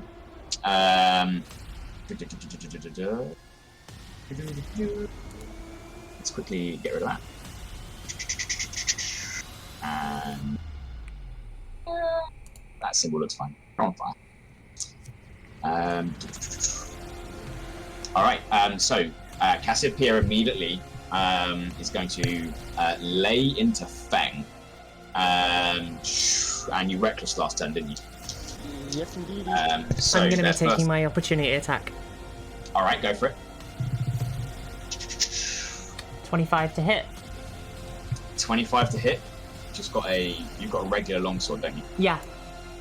Your blade comes down, slashes against them, and as it passes through this flaming magma energy, your blade melts. Wait, my blade melts? Melts. You lose your longsword. What the fuck? So, Feng. No, Okay. don't do it. I don't want to. No, please. There's something about you. Every time you say "don't do it," I lose my shit. That's a 13 plus 8, so that's a 21. Yeah. I need some armor, guys. Okay. You take 14 points of fire damage. Oh, jeez. Sorry, 12 points of fire damage. Slightly less ouch. Their second attack against you, also at advantage, is going to be a natural 20. For... Ironically, I think I just rolled even lower than last time. 8 points of fire damage. And their third attack against you is going to be an 18. For 16 points of fire damage. You watch as this time they're sort of swinging their punches out towards you, and as they sort of connect, you see this sort of trail of flame in the shape of a blade connected to it. With that, Mephistopheles is going to use his bonus action to face step. Marle, you've seen this before. You do this. And he is going to blink out in a burst of flame, and reappear 10 feet in front of Paraxia. where he's then going to step in. Did I notice that he was Eladrin before? Nope, they were human last time you saw them. And he is going to make his attacks against Paraxia. That's not an advantage. It's low. That's a 13 to hit on the first one. Miss. The second one is a 21. Definitely hits. And you suffer 6 points of fire damage. Which drops down to 3. Yep. And his third attack is going to be a 26 to hit. Yeah, he hits me. For you're resistant. 20 reduced to 10 points of fire damage. Okay. And that is going to end their turn. Galad. What's Galad doing? Galad is awestruck. Honestly, I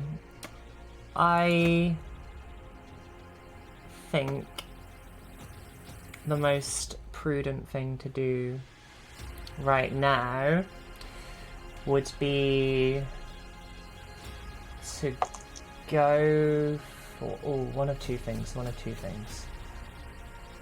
No, that's not gonna work. Has Feng made an attack on Cassiopeia? Not yet. Okay. Sorry, that was just some important information that I would have liked, but don't have yet, so I will wait. In that case, I'm gonna go with Ray of Frost on Cassiopeia. They're going to have to move. That's to get fine. In line of sight. They can get to. So here? Yeah, they can get to here. Okay, that's fine. Yeah. So Ray of Frost, make a ranged attack. Cool. Yeah. Go ahead and make your attack roll. D20 plus 6. Uh-huh. I don't think that really went very well. Fuck. 13. No, like Feng sort of moving about, seeing this towering inferno of fire. Yeah, they sort of try and throw this glance of icy energy out, and then they, in an attempt not to hit you, it just goes wide, being thrown up.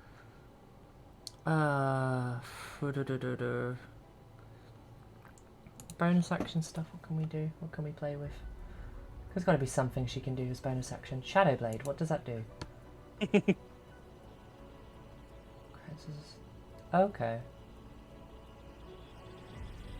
Oh, you know what? We'll summon Shadow Blade as a bonus action. Yeah, we'll do that. We'll summon Shadow Blade as a bonus action. I think Pete's frozen. As if, yeah, he hasn't responded to me saying that, so I'm assuming he's frozen. We will wait for him to come back. Yep. Look at my face. Just saying, the last round hurt a lot. Yeah. I can't understand why that bitch suddenly can face step. That's an Eladrin exclusive. Maybe. Well, I passed my Arcana check, so I know they've made a pact with someone. To turn into an Eladrin? I know nothing. Feng knows fire hurts. Fire does hurt.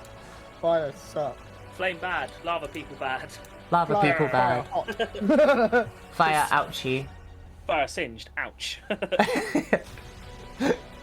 Oh, Monarch has redeemed a drink check for everybody, so if you haven't had a drink, then... I got a drink on me. Oh, I need to go get one. Oh? Yeah. Oh, he's back! I mean, We're back. hey. We're good. Alright, sorry. Was Galad doing anything as a bonus action? She is, gonna go with Shadow Blade. Okay. That lasts for a minute, and I then just have to get in range of that bitch in front of me, which is fine. Does she have movement left? 5'10", they've used 10 feet. Yeah. I'd like to get in combat range then. Now, wait, does that, can I attack as soon as I get there? Or is no, that a next turn no. thing? No, You would attack on your action, I believe. Okay. Let me And just I've double-check Shadow already Blade. used my action. Shadow Blade. Let me just go first Shadow Crest.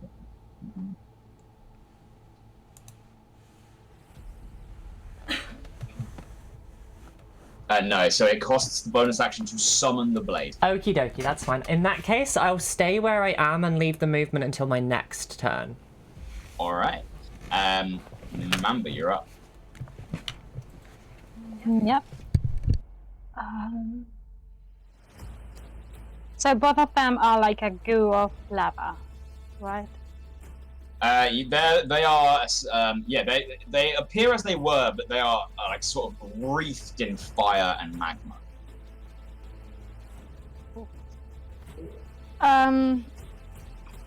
So I'm gonna cast Summon Beast, and I'm gonna make appear underwater a squirtle. One sun animal that throws water. Did you say a squirtle? If you can tell me an actual animal that spits water, then yeah, I might consider it. Elephant? No, it needs to be a small. Oh, never mind. Yeah, I'm not gonna let you summon a Squirtle. Mamba has never seen a Squirtle before. They do not know what they are. Hey, I referenced Pokemon earlier, you don't know. Even Marle, who referenced it, doesn't actually know what it is. Okay, so I missed a slot. Do I lose the slot or not? If you aren't actually casting one, then no. I wanted a fantasy animal that throws water. No. Not what I wanted. Just make a shark with like a water pistol. That's not an animal. A shark's an animal. Not a water pistol. Gangster shark. True. And that's big. Needs to be small. Okay, so I just. Oh. Mamba, read the chat. Read the chat. Too many things. Oh.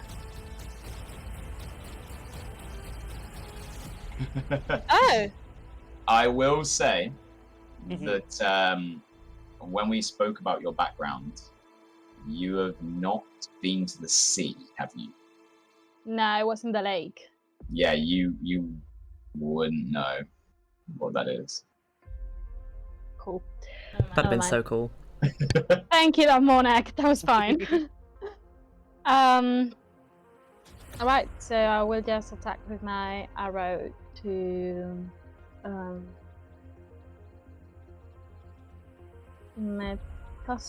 Metitotalus is the one next to Paraxia? Yeah, that is correct. Yep. Yep, to that guy. Alright. You knock an arrow.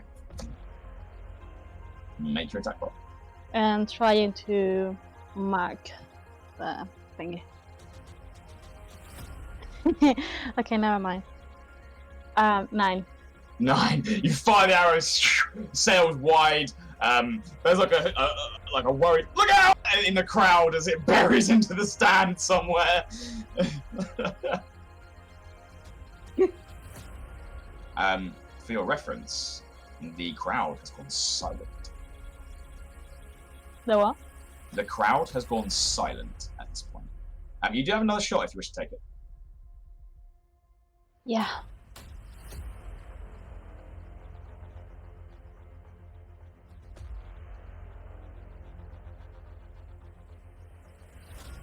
$24. 24. Your arrow flies across, colliding directly into the back of Mephistopheles. And on the way in, the arrow melts. Okie dokie. Are you going to move anywhere? No. Okay. At the end of your turn, Cassiopeia is going to, once again, punch Feng using a legendary action. Come on. It's still at advantage because you reckless last turn. for a 19 to hit. With 9 points of fire damage. Night. Feng, down. Yeah. Oh, Right. shit. As Feng goes down, you do notice that Feng collapses to the floor and is not bleeding out. Although the impact did some serious damage, enough to take him to turn off his lights. Any damage dealt was immediately cauterized. Well, how kind of them. Which brings us to Feng's turn. Feng is unconscious. Paraxia. Oh, I'm gonna look Mephistopheles dead in his eyes and be like, listen, I know all about pacts. This is not good for you. There is no way this is good for you. I don't know what these people have done in the past to you or your sister, friend, lover. None of that matters. Oni-chan! But you need to cool down, and I'm going to slide in between his legs, and I'm going to rugby tackle him into the ocean. Alright. You're going to go through him. Well, I'm going to like get around the other side. Yeah, you spin around him. Alright, you're going to try and tackle him into the water.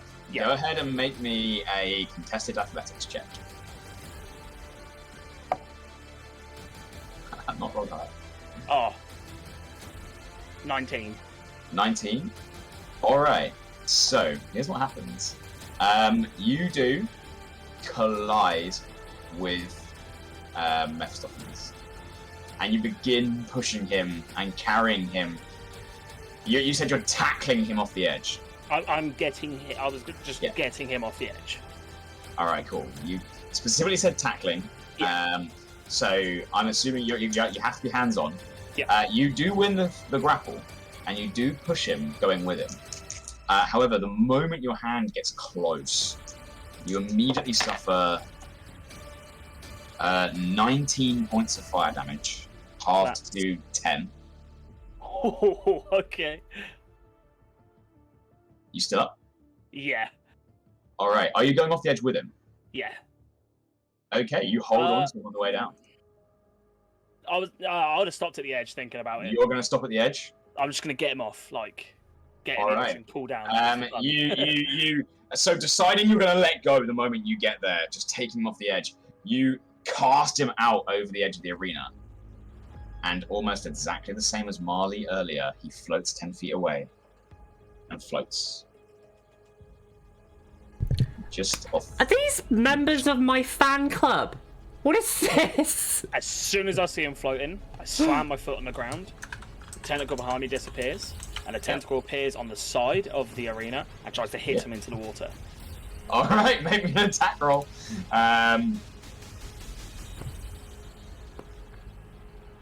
Oh, I'm nervous with this roll. Don't know why.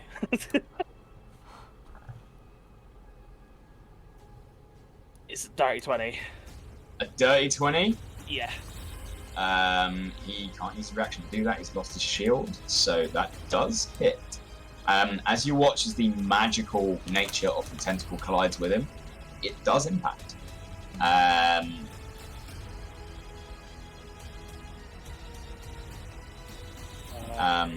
me just check how much damage I do with that tentacle.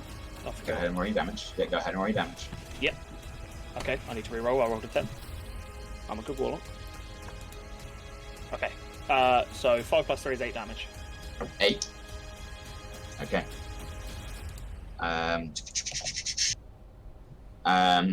Okay, let's have a look. Okay. As you collide with him, there's this sort of moment where you see the concentration on his face wax a little bit. And it does appear to have done something. You see as the flaming nature you spotted earlier that the magic that was being used is waning. Go ahead and make one more Arcana check. You know that what you just did has made it drain faster. But he is not dumped into the ocean. 18 for the Arcana. 18. With a glance at Mephistopheles and looking over your shoulder at Cassiopeia, you come to the deduction that this magic will end on Mephistopheles in 2 turns, and on Cassiopeia now on 3. No, backing up towards. Just get away from this motherfucker. Like, all right, how much? So are you? You've used 10 feet to get there. So. Sorry, no, because you went around him first. So That'd be 5. 15. So 5, 10, 15. You've used 20 feet. 10 there, 10 back. I'll just back up 10 feet to there then. Yep.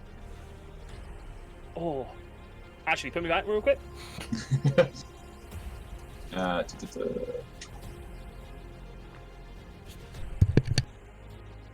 Oh, this one's risky as shit, 'cause I don't know what's in the water, do I? You've seen people go into the water. No, wait, you haven't. You've not been here before. Yeah, you don't know what's in there. Oh, I'm back up 10 feet. I'm shouting out loud to everyone about magic. Just use magic. Alright. Don't waste your weapons. I'm gonna shout back to him. Marle. What weapons? No weapons. You shout out, "What weapons?" as you get your turn. Sorry, at the end of Cassiopeia has hit Feng once. At the end of Paraxia's turn, Cassiopeia is going to use their last legendary action of this turn to strike Marle. Fantastic. On a dirty 20. That matches. It does hit. Yeah. You take 13 points of fire damage. Of course I do. Now it's your turn. Yay. I can't do anything. And I wish I was kidding. You specifically mentioned they dropped their weapons. Yep. What is it? What was the weapon? They have a spear, and they have the spear, the head of which is no longer on fire. Okay. And their shields, which are large shields. They just have a spear? Yep. Ugh. Is that a martial weapon or a simple weapon? Is a simple weapon, I think, actually. Can I wield it with a shield? Yes, you'd have to drop the handle that you're holding. Well, yeah, that's just gonna. I'm gonna throw it, just yeet it, and if it hits Cassiopeia, then it hits Cassiopeia. But you know, Just drop it. yeah. Ruined my favorite sword. That has been with me for ages. Yeah, you throw the handle at them, and it just melts as it hits them. It's like, well, bye-bye, sword. I'm glad I didn't name you. Yeah, I'm gonna pick up the spear then. Is that a free action? It is that? a free action to pick up one weapon, yeah. Fantastic. Okay, in that case, is it just a regular spear? You don't know. You 'Cause I- saw it light on fire earlier. That's true. It did do the fancy fiery things. Wait, they're gonna be immune to this, aren't they? Oh, fucking wonderful. This is the only thing I have the opportunity to do. So, I am going to blamp them in the head with a spear. Alright, make your attack roll. It's a flat roll, because Feng is currently unconscious and you are not flanking. Okay, that's fine. That is, what are we doing? With a spear, is it still my +6? You are proficient with it. It is Cool. based on your strength, so it'll be whatever your sword was. 6, okay. In that case, that's a 17. 17 misses. Amazing. I physically have no option to do anything else, so that's my turn. No, that's my turn. You have another attack if you wish to use it. Oh, we already. I'm gonna try again. Blamp him in the head. Roll the dice properly, you idiot. Oh, that's better. Okay. Maths. 25. That does hit. As you strike with the spear, it does not melt on the way in. Interesting. A spear is 1d6 plus your strength modifier and damage. 6. Ooh. Okay. I think I'm going to add some smite onto this. Alright. So, thanks D6, fuck you. That's 6 points of regular basic bitch damage and then 7, so maths, 13 points of damage. Okay, you watch as the blade strike, the actual piercing strike and spit does nothing. Of course it does. However, the smite does appear to do something. Yay. That's all I can do, that's literally all my spell slots. And just like their brother, they slip a moment of concentration. Are you going to stay there? Yeah. Alright. At the end of your turn, it is theirs. Cassiopeia immediately rounds on you and is going to make their strikes against you. Again? Their first attack is going to be a 21. Yep. I'm going to go down. For 10 points of fire damage. Yep. Is that you down? No, almost. Yeah, cool. One strike. The second is only going to be a 17, which I think misses. That does miss, yeah. Yeah, cool. And their third strike is going to be a natural 20. Yeah, amazing. For big damage too. That is 40 points of fire damage. It's not enough to turn you to jam. No. But I'm pretty certain that's you now unconscious. Yeah! Pretty Right, unconscious! You clatter down to the floor and are unconscious. Again, you don't appear to be bleeding out. For their movement, they're going to round and get between 5, 10, 15, 20 feet. They're going to end their turn there, next to Mamba and Galad. Mephistopheles turns back towards Paraxia. Sort of floats across. And almost calmly looks you dead in the eye. There is but family glory and eternal gratitude. And he's going to make his strikes against you. His first attack is going to be an 11 plus 8 for a 19. Yep, go on. It does hit for... it's garbage. 2 points of fire damage, reduced to 1. Holy shit, I can't believe I lived that round. How much are you on? 2. Okay, he's going to have to spend another attack to attack you for 13 plus 8, which is going to hit. I'm out. That is going to knock you down. 5, 10, 15, 20, 25, 30. He's going to finish his turn there.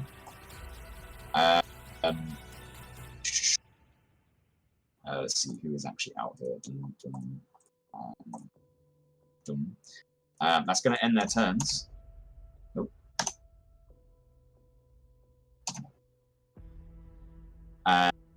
Taking this to Galad. What's that going to do? What about Galad? As in, like, it's her turn, or she's going to get attacked by some... Okay, good. It's Galad's turn. Okay. Now, does the Shadow Blade that she conjured earlier count as a bonus action to strike? No, it's like a weapon. Okay, right. So can I use that and cantrip? It's an action to attack with the weapon. It's an action to use most of her... I think all of her cantrips, I believe. Oh, okay. Well, we've conjured the Shadow Blade anyway, so we're going to use it. Alright. So she gets to make an attack roll. I'm going to say... It is not in dim light. No. So they don't get the advantage, as they're standing next to a volcanic inferno. I didn't specify the level I cast it at last time. It's cast at 3rd level. Okay. She has about one more slot after that. Yeah. So this is just a weapon attack with my spell attack modifier. Okay. Yeah, so it's d20 plus 6. Cool. That's 23. 23 does hit. Fantastic. Which I believe now does 3d8. Yeah. 3d8. Wait, you said they cast it at level 3? Yeah. Yeah, 3d8. 3d8. Psychic damage. Oh, nice. Okay. Oh, that's a nice roll. Okay. That is 14, 21. Yeah, 21 points of damage. Okay. Does she get to do this again?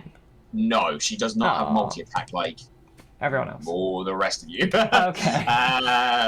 Okay, so they're gonna make a concentration check. They do pass this one. The magical energy doesn't seem to be reduced. If I move, am I provoking opportunity attack? I am, aren't I? I don't know. I'm just the DM. We're gonna have to, aren't we? Yeah, she'll try. She's gonna try and move out of the way and go to Feng. Alright, so try and get out of the way. 5, 10, 15, 20. And get to there. As they do exit the combat range, they are going to get an attack opportunity against them. Which is going to be a 22. That definitely doesn't hit. I don't even think they can shield that. No, can you react to that? They can't shield it. They've got an AC of 15. Yeah, and it only has 5. This is by 5. So yeah, that will hit. Okay. For 19 points of fire damage. That's bad. That's really bad. She's not down, but it's really bad. Okay. Is that going to end their turn? Yeah. Okay, Mamba, you're up. Okay. What do you want to do? So I'm gonna cast Zephyr Strike and I'm gonna attack with all my strength and speed and blah blah blah. What are you using? My dagger, my magical dagger. Your magical dagger. Okay. Go ahead and make your attack roll for me. Yeah. Are you also activating your Zephyr Strike? Yes, I'm going with everything. Yep. Yeah. That tentacle vanishes.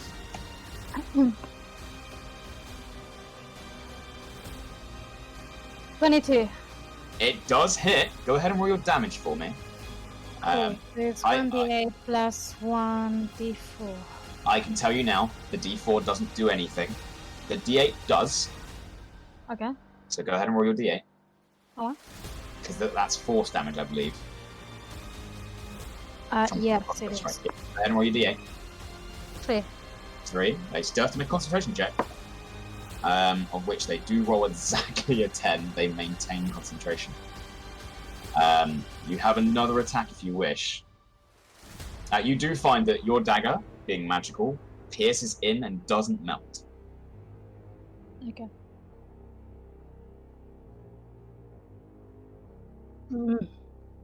But it doesn't do any piercing damage. It didn't do any piercing damage, no. You've used one of your attacks and your bonus action. I'm gonna use my movement to get out of there. Alright. Zephyr Strike movement. Yep. Where do you want to go? You can go anywhere on this platform with the Zephyr movement speed. With that burst of Zephyr speed, you can get to any point on this platform. Just here. Alright, you dart up as far away as you can. Okay.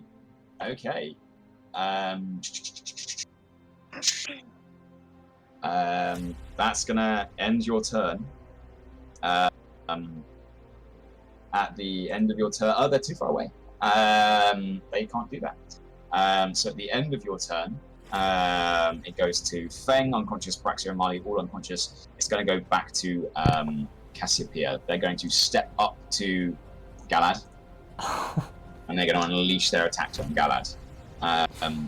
The first one's going to be a 17 plus 8 for 25. Yep. Which is 11 points of fire damage. She's down. As they hit the deck. So that's... so it's 5, 10, 15, 20, 25, 30. They just make it to Mamba. And they're going to put their other 2 attacks into Mamba. Oh, that's low. That's an 11 on the first attack, which I believe misses. Oh no. Yeah. And the second one, which is their third, is also not amazing. 17. It hits. That does hit. For a total of 10 points of fire damage. Yep. We still up? Mm-hmm. Cool. At the end of their turn, the flames die out, and Cassiopeia returns back to their normal self and drops unconscious on the floor. And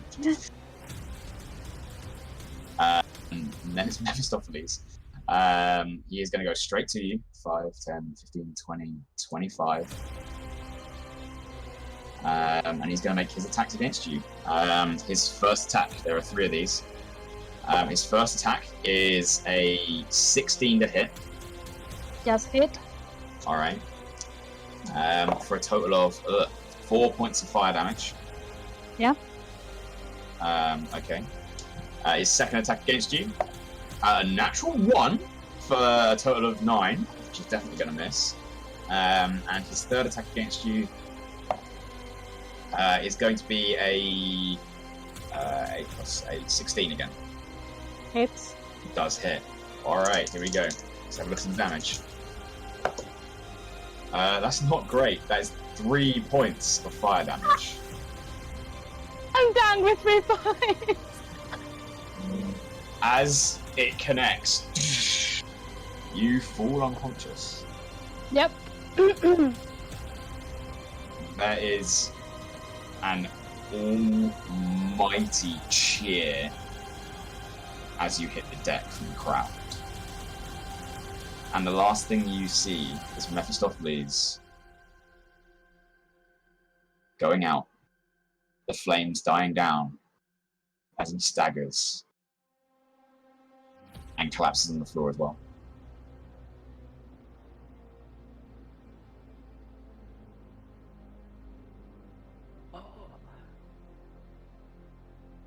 Is there anything in the roll to get up right now? As all of you find yourself unconscious,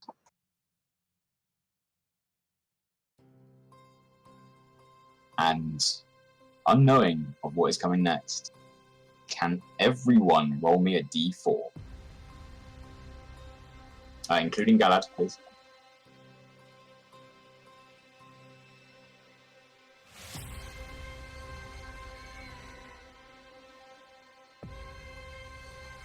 Okay. So I've got 4 from Paraxia, 3 from Feng. Is that 1 from Mamba? Marle? 2 from Marle, 1 from Galad. Can Galad and Mamba please roll initiative? Oh. As the dust settles and no one moves. 11. 11. Mamba? 19. 19. Roll me a d6. No! As... Okay. 6. Roll me another d6. Okay. 3. Roll me another d6. E8. 4. Okay. 1 hour after everyone hits the deck, the last 2 combatants laying in unison. Mamba, lit seconds after Mephistopheles. Fuck. You open your eyes and watch him as he gets to his feet before you. I roll a 5. Shortly after, you do see Galad coming to consciousness. However, you do watch as Mephistopheles stands just above you. There is a thunderous cheer and applause as he gets to his feet. The crowd seemingly found their victor. Yet he reaches his hand down and opposite to you. What do you do? What's his expression like? Roll me an insight check.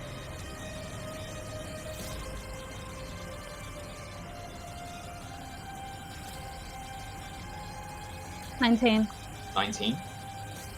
It's quite difficult now that they've got full plate helms on. But you've seen people cast, especially the first time you came out of the wilds, the way people would look at you, judging, waiting. There is an air of expectancy, but at the same time, uncertainty. At the same time, what sort of? Uncertainty. Okay. He's watching very closely your reaction. I take his hand. You take his hand as he grins and happily pulls you up onto your feet before taking your hand and pulling it into the air. Both fists clenched. Just a little bit lower down. Yours raised quite high as it will go. As you hear foggy in the back of your mind. At this point, Galad does quickly rush across to all of you. I believe they can use Cure Wounds 3 times. Yeah, they've got that. Which is all 3 of you. And you all just about come to consciousness. Shall I roll for that? Roll once for everyone. Yeah. Make it quick. They have to do it at level 1, I believe. Yeah, they do. 1d8 plus 3. Everyone gets 8 points of health back. Apart from Mamba. You're on. Apart from you're on 1 hit point, Mamba. And so is Galad actually. Galad's on 1. Yeah. And you all come to consciousness, gathering yourself to see this individual holding Mamba's hand up in celebration. As Dreadmast listens, sort of extends his voice and shouts out across the arena. Didn't I promise you all a fight, a spectacle? You have all watched in excitement. You have all seen blood and fire, magic and martial. And after 1 hour of waiting, you guys really could have hurried up. We find ourselves a draw in our arena. Victors all! And the crowds shouting and cheering floods the city. Quietly. To a point where only Mamba will hear this. You hear as Mephistopheles bows his head ever so slightly towards you.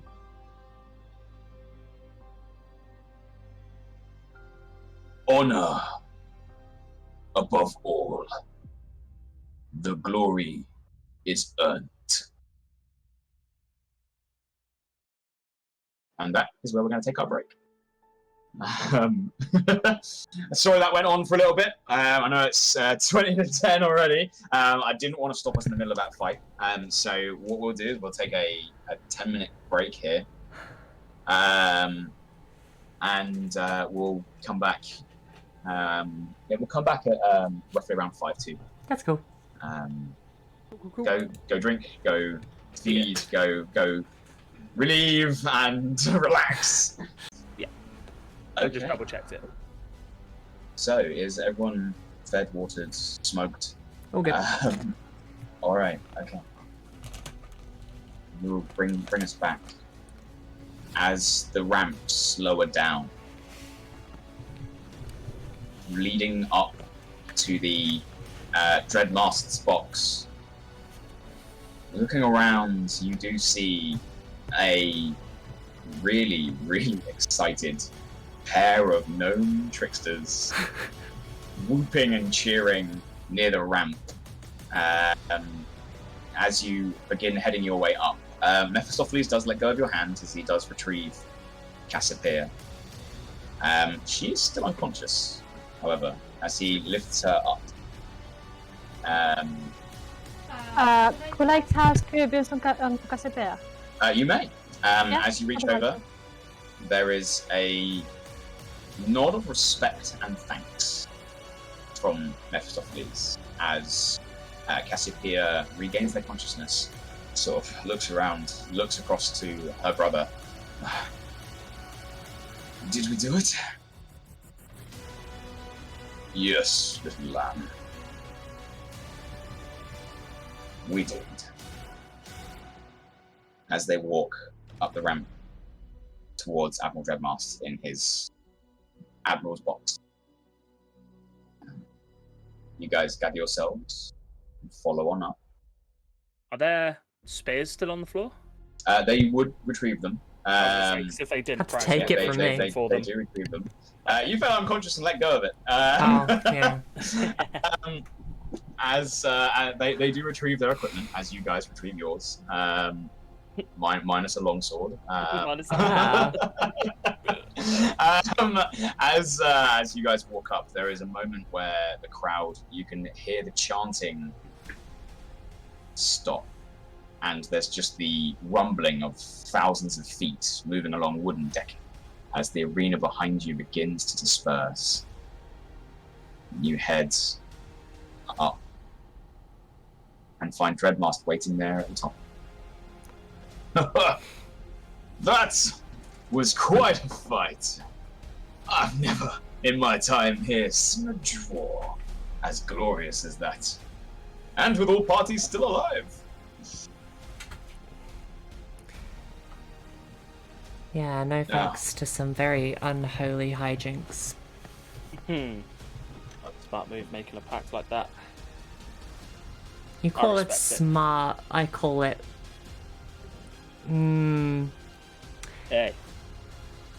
Anything to win, eh? Yeah, anything to win. Now you're whatever you are. Did you have fun?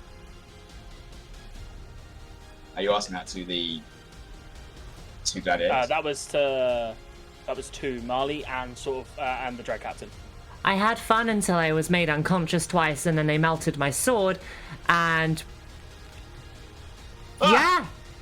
I saw that! That was absolutely cracking! Such an amazing moment. You're fine. You're a champion of Driftwood. It's not going to cost you that much. Speaking of costs, it's been a very long time since we've had a draw in the arena. The total prize was set at 4,000 gold pieces, and I am amiss as to what to do with it. Have it. Split it entirely in half, I guess. That's fair. Yeah. After those two, after us. It's a draw. Equal parties. Dreadmaster sort of nods along and looks across to the two, and they stand there for a moment. They just nod in agreement. That is acceptable to us. Behind Dreadmaster, you see servants bringing up bags of coin, half of which they put on one table, half of which they put on the other.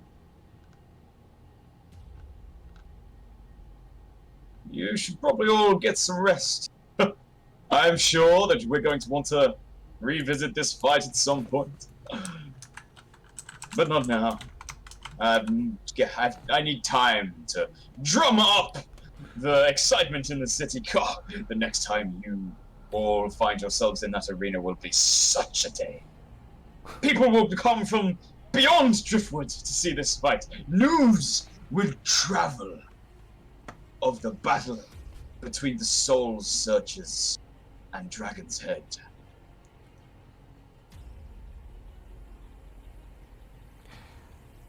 Yeah. Paraxia's going to walk up to They are brother and sister, right? From what you've been told. Yeah. And I'm gonna go and shake both of their hands. Good fight. You approach up to the front. You offer your hand out, and there is a slight pause before starting with Mephistopheles, the one you tried to throw over the edge. As he reaches down, instead of shaking your hand, he just grasps you on the forearm in a warrior's embrace. That was strength and courage, and a hard tackle. Well, A good fight indeed. definitely. Before he lets go, and Cassiopeia, in turn, clasps your hand. Just do me a favour, and I'm gonna tap him on the chest. The magma thing's probably not good for you in the long run. Only use it when you feel like you need to. Paraxia, you didn't even see them the last time we had this fight. One of them seems to have switched race, as if that's... I just need to know how. From being in a pact with a otherworldly being, I know it's probably a trait from the pact that they have made. Potentially? Or is that something I'm missing completely? You know that certain pacts with certain individuals can do a wide variety of things. Huh. I think you're looking too far into it. Yeah, I need a drink. Yeah. Got a lot of gold to drink with. I think we need to get you a new sword first. Yeah, somebody owes me a sword, Cassia. Cassia looks across to you. There's a slight bit of humour. Quickly, as stoic as these two individuals are, you can definitely tell which one's the younger sibling. As they sort of break their stone-faced facade and grin at you. Well, you hit me really hard with it, so I decided I didn't want that happening again. Yeah, I mean, next time I'm in a tight spot, I'll just turn into a volcano, I guess. Good, if you have the ability, then. Though, as we saw, you have your own transformation. Yeah, I do. Quite a sight. Got the wrong kind of people's attention. Huh? Yeah, I mean, we'll talk about this when we're not in a big arena. It's not the conversation for, not people in our group. Dreadmar sort of turns to you as you're talking. It's like, whoa! Oh, but such juicy gossip. Sorry, Admiral. there are some creeps in this midst, and yeah. Well, it's a town full of pirates, smugglers, highwaymen, vagabonds. I mean, expected. I'll come by later. You can tell me all about it, right? Sounds wonderful. I remember you like your eggs sunny side up. Correct. Why do I remember that? Of all things, I can't remember anything important, but I remember how the Admiral Dreadmass takes his eggs. Well, I must have left an impression. As is my way. Try not to dream about me too much. Oh, I'll try. Very well, then, as joint reigning champions, take your winnings and enjoy your evening. It was a pleasure. Relax. Recuperate. Though before you go, what is it you are planning on doing next, if I may be so bold? Well, I know what I'm not doing, and that's not getting on a ship bound for another ship. That's just not happening. Yes, on that note, what did you find about my thieves? Well, we found your thieves. We how do I put this without... we blew them up! You blew them up. Yep. Yeah, we blew them up. Entire ship went boom. Only we survived. I didn't even survive. We have Tristan and Jimmy. They're in our employ right now. I have no idea who they are. Well, you should. They're wonderful. I'm sure they are. Sailors from Driftwood? What could possibly be the problem? Well, So, yes, we blew them up. Thus, the culprit is blown up with them. Yeah. Dead. Everyone's dead. He snaps his fingers, and another servant comes running. He sort of leans down, whispers. The servant wanders off.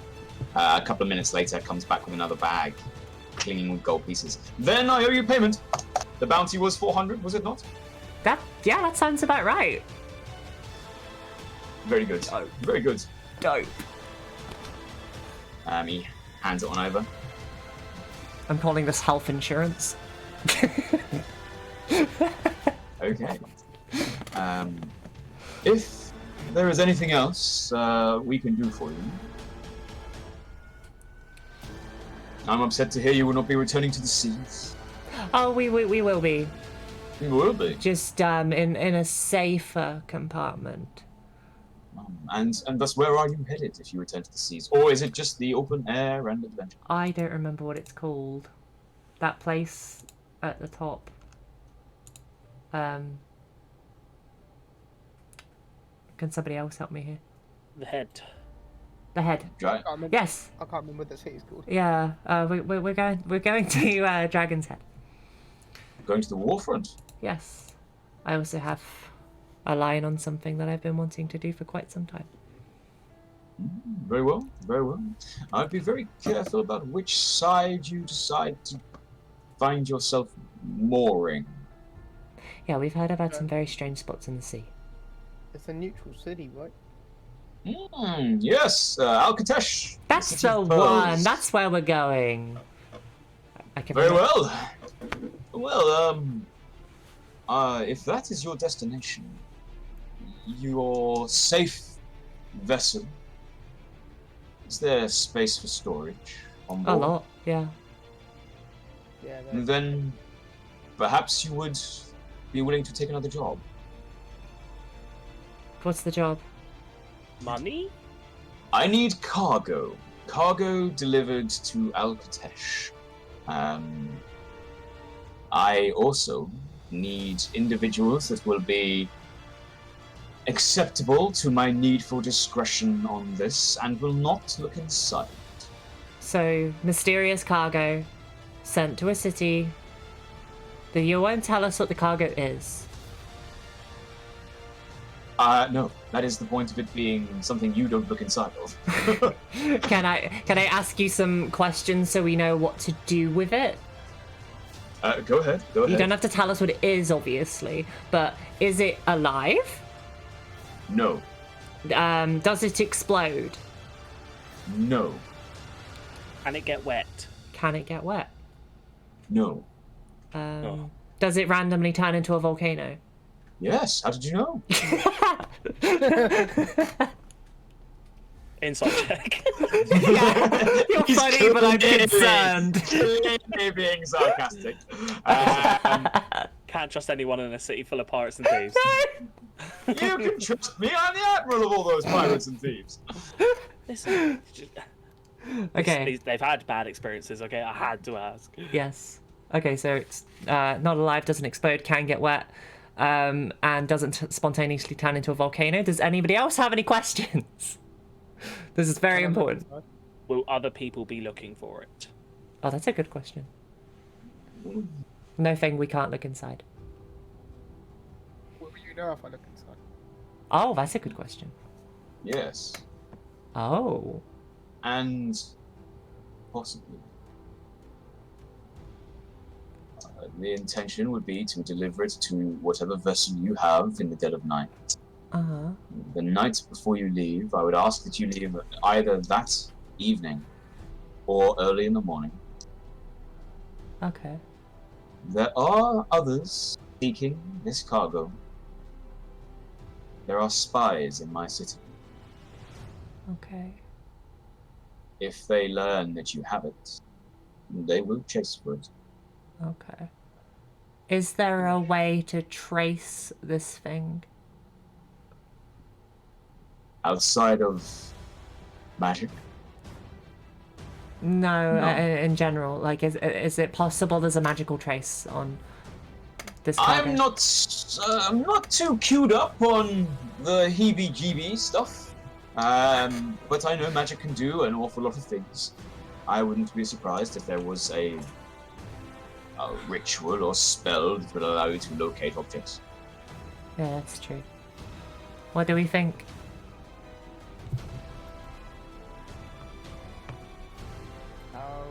So Decent what we pay? gotta do- I am willing to... Sorry, Feng, what was that? So all we gotta do is take it. All you have to do is take it there to a associate of mine in the City of Pearls. Oh, one more thing. How fragile is it? Very. Okay.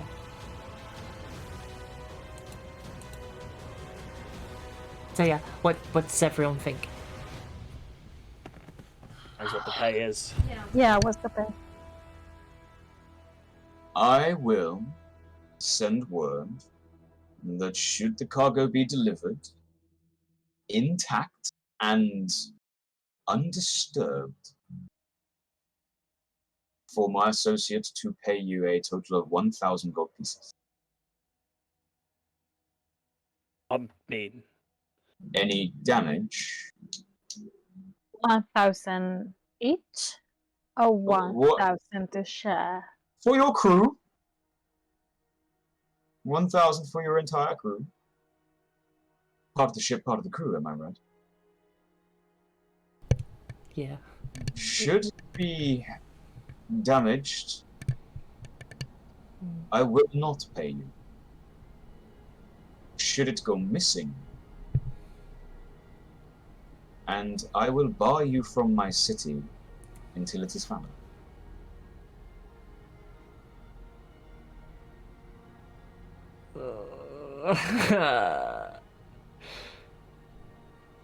someone needs to take lead on this. It'll be fine. I think we should do it. Yeah, no, I pass. I promise I won't do it.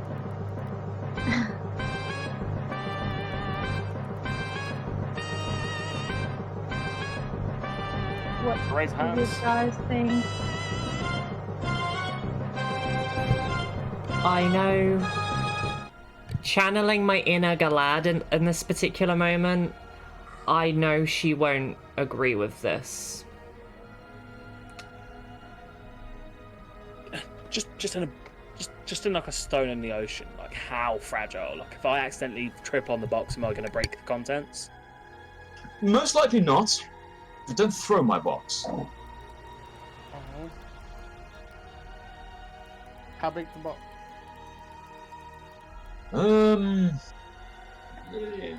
Fairly sizable. Me and Feng have got the same idea by the looks of it. Me and Feng are like, yeah. Yeah. So you guys say yeah. Yeah. 1,000 gold's not a lot. 1,000 gold's a lot of money. Because we could put them, because it's just a simple delivery, we could just put the 1,000 gold straight back into the boat. That's true. We could build some stuff. It won't be Yeah. bad. It's the fragility and how important this cargo is for some other people. It's basically like taking a target with us. Would you make the package waterproof? Why does it need to be water? It'll be splash proof. But not like submerge proof. No, definitely not. Could you make it submerge proof? That might be difficult. Shit. How big is it? certain someone's mouth that's very secure. Fairly sizable, as I told your friends. Okay. You know, we've got a Okay. pretty impressive vessel that could have just and kept it there. I mean, no boats are gonna find us, right? Yeah, that's true. That's very true. I think I'm leaning towards saying yes, which puts us in a very awkward position because that's no, that's 3 4 That would be 2. that would Okay. be 3 against Yeah. 3, 4, and 2 against. So your vote, if you vote that way, will sway. Okay then. Yeah, we'll risk it. Perfect. What is the name of your vessel, and where are you moored in my fine Krish. city? Its That's a- name is Krish. That's a very weird name for a boat. But It's not a I'm boat. not one for it's not a boat. No. What? No, really, he's very nice. I'm sorry, you're going to have to elaborate. You know, I mean, Carry on. there's no way you're the admiral of this city and you didn't hear about the big turtle appearing on your harbour. That's your dragon turtle? yeah. Yes. His name's Krish, and he's lovely. Tell me now, I will give you... Oh, what's in my treasury? Servant, what's in my treasury? Sir, it's... shut up, I know what's in my treasury. I'll give you 25,000 gold for Krish. Absolutely No. not worth it. No, Shit. Really worth it. underpricing us there. 30,000. no, 100,000. not even that. Wouldn't let you. Damn it, I'll give you a portion of my city. The entire city. Fuck no. Well, then again, I could start a new city on my You giant could. Imagine.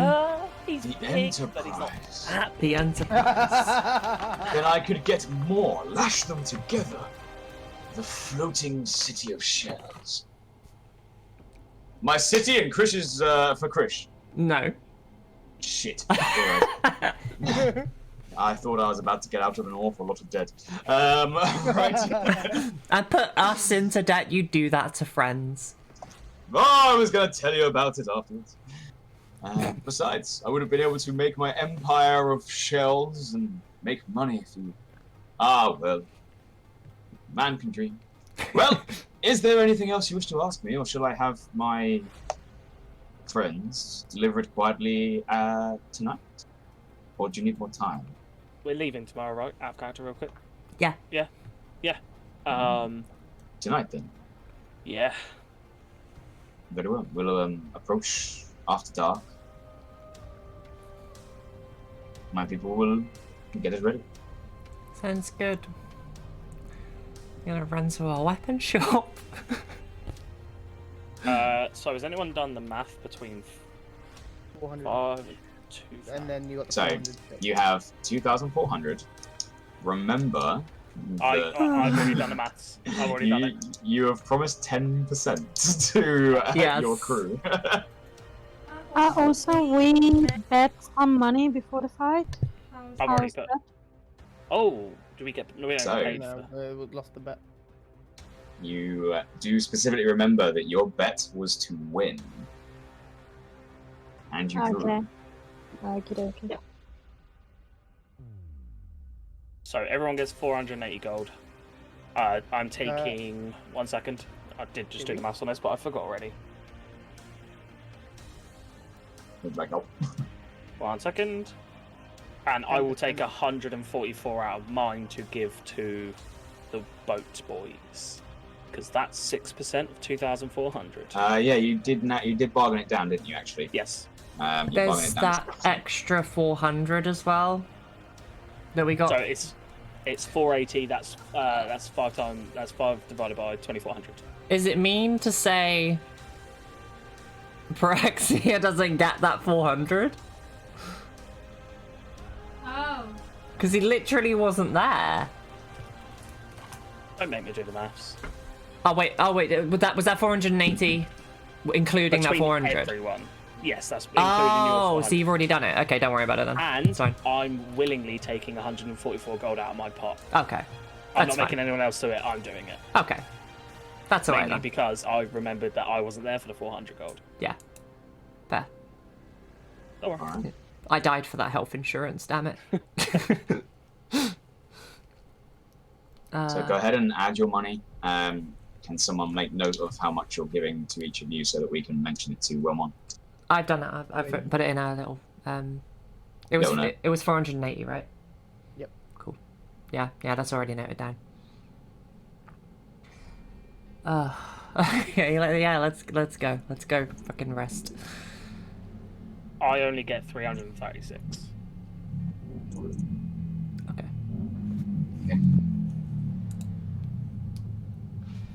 Okay. You guys turn and get ready to head off, taking your way out of the doors. On the way out, Mamba, you feel a hand, sort of, not forcefully, but grab you by the arm. Mephistopheles leans down to you. If you have a moment, my sister and I were very impressed with your sudden change and show of honor. There is an opportunity available to you, one we are willing to share with a fellow champion of the arena. What are you talking about?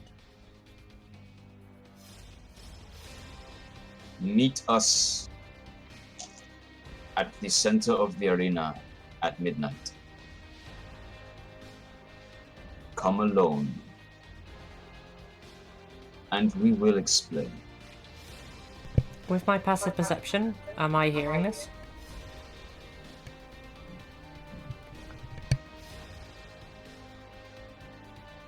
Can Marle come with me? Alone. Okay. I'll be there. We look forward to it. Enjoy your rest. You too. You guys head out one door, you see them heading out the opposite. As you guys make your way out of the arena, your new coin in hand, battered, bruised, burnt. What would you like to do? Weapon shop. Okay. Yeah. Heading off to a weapons store. Yeah. Are you just going as a group? Whoever needs to go is going, and I will be tagging along. Marle, are you focusing on hiding your appearance again? Yeah, I have to. Alright. So you're all gonna stick together. Yeah. For the sake of ease, Galad says that they're just gonna head back to Krish. That's They fair. need to get some Yeah. rest. Okay, you guys all head out. You've been to the market before, you've been to the weapons store. There is a stand in the center of the market district. It's not very busy today. As you walk the streets, there are still people that give you glances, that recognize you, but you are relatively left alone. People, although every now and again you catch someone that clearly wants to come up to you and fanboy or fangirl, fanvey over you, they see how broken you guys are. Blood and scorch marks. There's patches of Feng's fur that are just burnt and black. But they leave you be. You guys arrive at the weapon shop. Cool. What is it you're trying to buy? A fucking sword. Hi. Hello. What can I do for you on this fine afternoon? I am in diabolical need of a sword. Well, you bought shields from me last time. What are you doing now? Going to lost swords? No, somebody melted it. Do you just like drop an arm every now and again? Just this arm's today, fuck the shield off. This arm today, fuck off the sword. We have just survived the arena. I am I saw very the sound I grouchy. heard. I am very grouchy. Shut it. What? I'll shut it. Thank Off you. then. I'm here. I need a sword. Somebody melted my sword in the arena. It was very valiant. I don't like losing swords. I've had the sword since I bought that shield from you.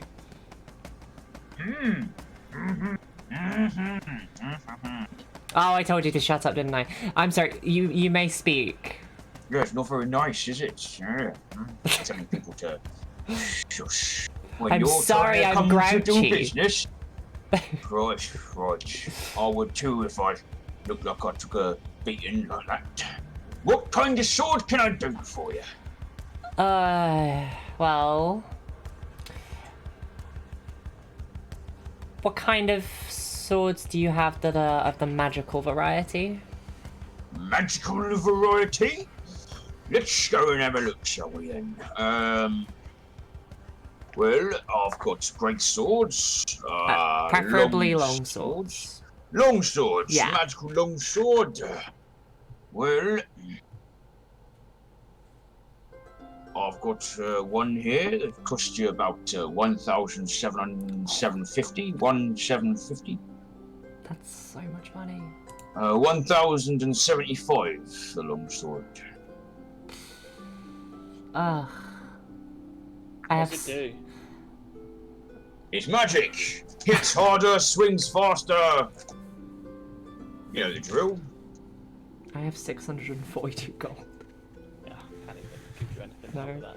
it's fine. What can I get for 642 gold?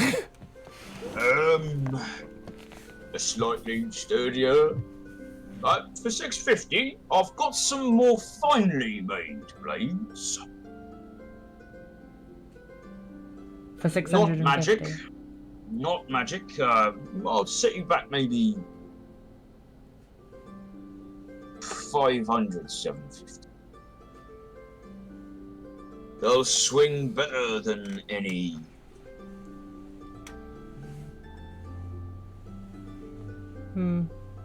Okay. Did you say 500 and what? 575, sorry. Okay, that was math. confusing. 570.50. I don't do math. That's what my assistant's for. I don't know numbers. I'm a smith. Well, nice to meet you, Smith. How'd you know my surname's Smith? You just said it. No, I said I am a smith. Exactly, you're a Smith. Gotcha. Like I am an Aloro, you know? What the fuck is an Aloro? What the fuck is a Smith? They smith stuff. Well, I Aloro stuff. What the fuck is an Aloro in? Can I be Aloro'd? Well, Is no. an Aloro something you don't do in public? Well, What's the Aloro? You'd have to marry into the Aloro family, and then you'd become an Aloro. But how do you Aloro something? You marry them. So if I marry someone, I would Aloro them. Yes. Right. That's so confusing. 575. Sweet. Sounds good to me. Alright. He does hand over a longsword. It looks exceptionally made, very well crafted, very sturdy. I will add it onto D&D Beyond for you after the session. Essentially, you have a longsword that has +1 to hit. Ooh. And gets to re-roll its damage dice whenever it hits a critical 1 attack. Oh, cool. That's dope. Nice. Big fan of that. That's for when it gets damaged for rolling a critical 1. Okay. Yeah, but it does give you +1 to hit. Does not count as magical.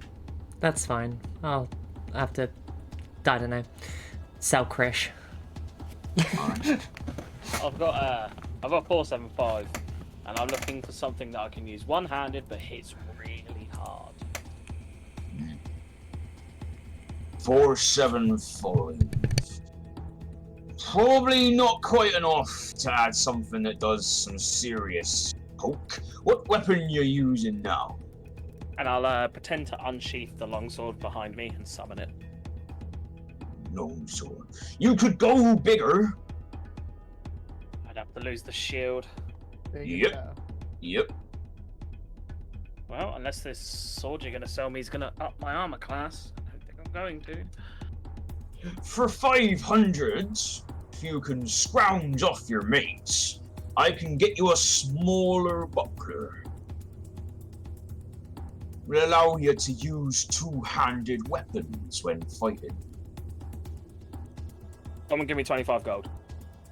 It, I will warn you, does not give as much protection as a regular shield, though. You sacrifice durability for flexibility. Shield would only give +2 AC, right? Correct. This is only going to give me +1. For reference, this would only give you a +1. However, it does not require your hand to use.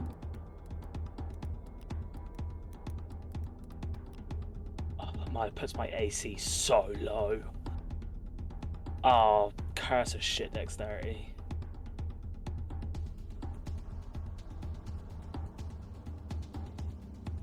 Nah, I'm good. Very Thank well. you. You got just a better longsword than the one I'm using? And not one that hits harder. For 575, I can give you one that hits better. Is that the same one that Marley's just bought? I just nicely well made ones.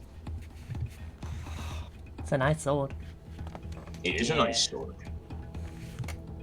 I should know. I made it. I'm gonna Aloro it soon, so. Why the fuck would you marry a sword? When you really love a sword, you just know. Far be it between, for me to get between what a woman loves and what a woman does with her sword. I'll give it a pass, thank you though. Well, A big hammer. big hammer. We looking like a magical hammer or just a better hammer? Magic. For 170.50. You did it again, Smith. No, I think I did it right. 1750. Oh, right, yeah. For Yeah. 1750, There you we go. can find you a magical Marle. I will feed you this and just show him the razor claw great axe. This here is looking fine weapon. Razor coral, this is rare. How'd you get a hold of one of these? Found it. Found it. You any idea what this is worth? 10,000. You'd be drastically wrong there, sir. It's I clearly tell you- worth 10,000s, right? I tell you Yeah. what, give me that there great axe and 500 gold pieces, and I'll give you a magical weapon. What does it do? Hits harder, swings better, and is magical.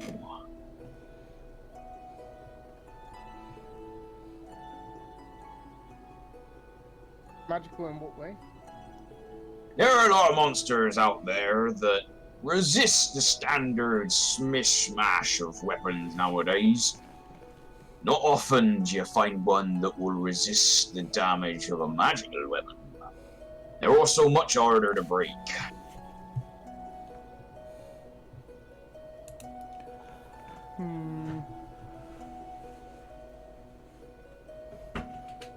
No, that's okay. Your loss, young man. What kind of arrows do you have? Arrows. So I did just get a batch of razor coral arrows, actually, funnily enough. Interesting things, allow you to fire underwater.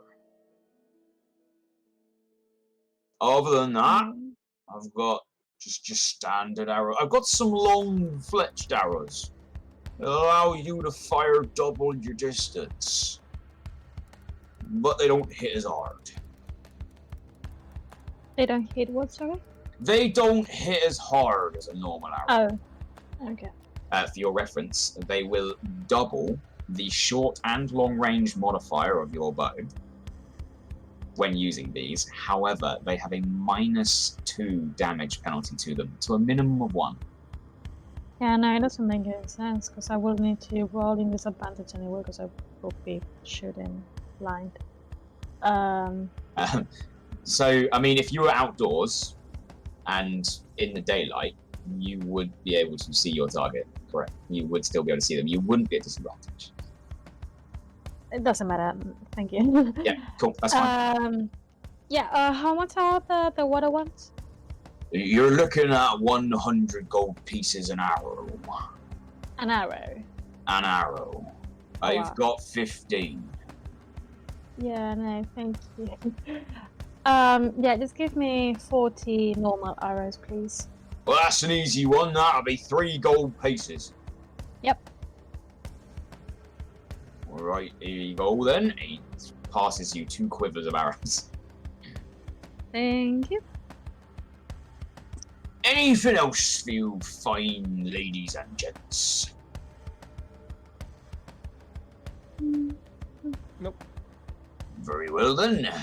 Pleasure doing business. And he turns around and goes back to his work, setting his stall.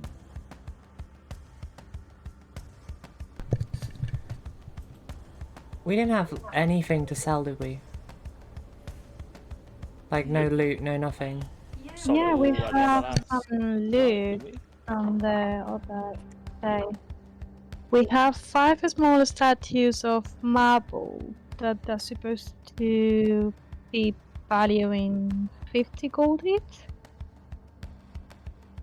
I think. If we haggled it at the right price, yeah. I think that was what was worded. Yeah. Yeah. I think we should sell them, and I realised that I've just spent all my fucking money because I had to, and I need to go and... You could have just bought a sword for 75 gold. Yeah, but I need a good sword, like... Ugh. I need to go to the black market as well. You know where it is? I know what I'm gonna do. Okay. Wait, where is it? Can I go to an alchemy shop? Yep, you have been to one before, so you do know where it is. Sweet. Do we know how many days travel it is? You may look at your map if you wish. So it is sailing from Driftwood. Are you going to go as the crow flies, or are you planning on avoiding the areas that have been marked as dangerous? Yeah, Avoiding. Probably Yeah. avoiding.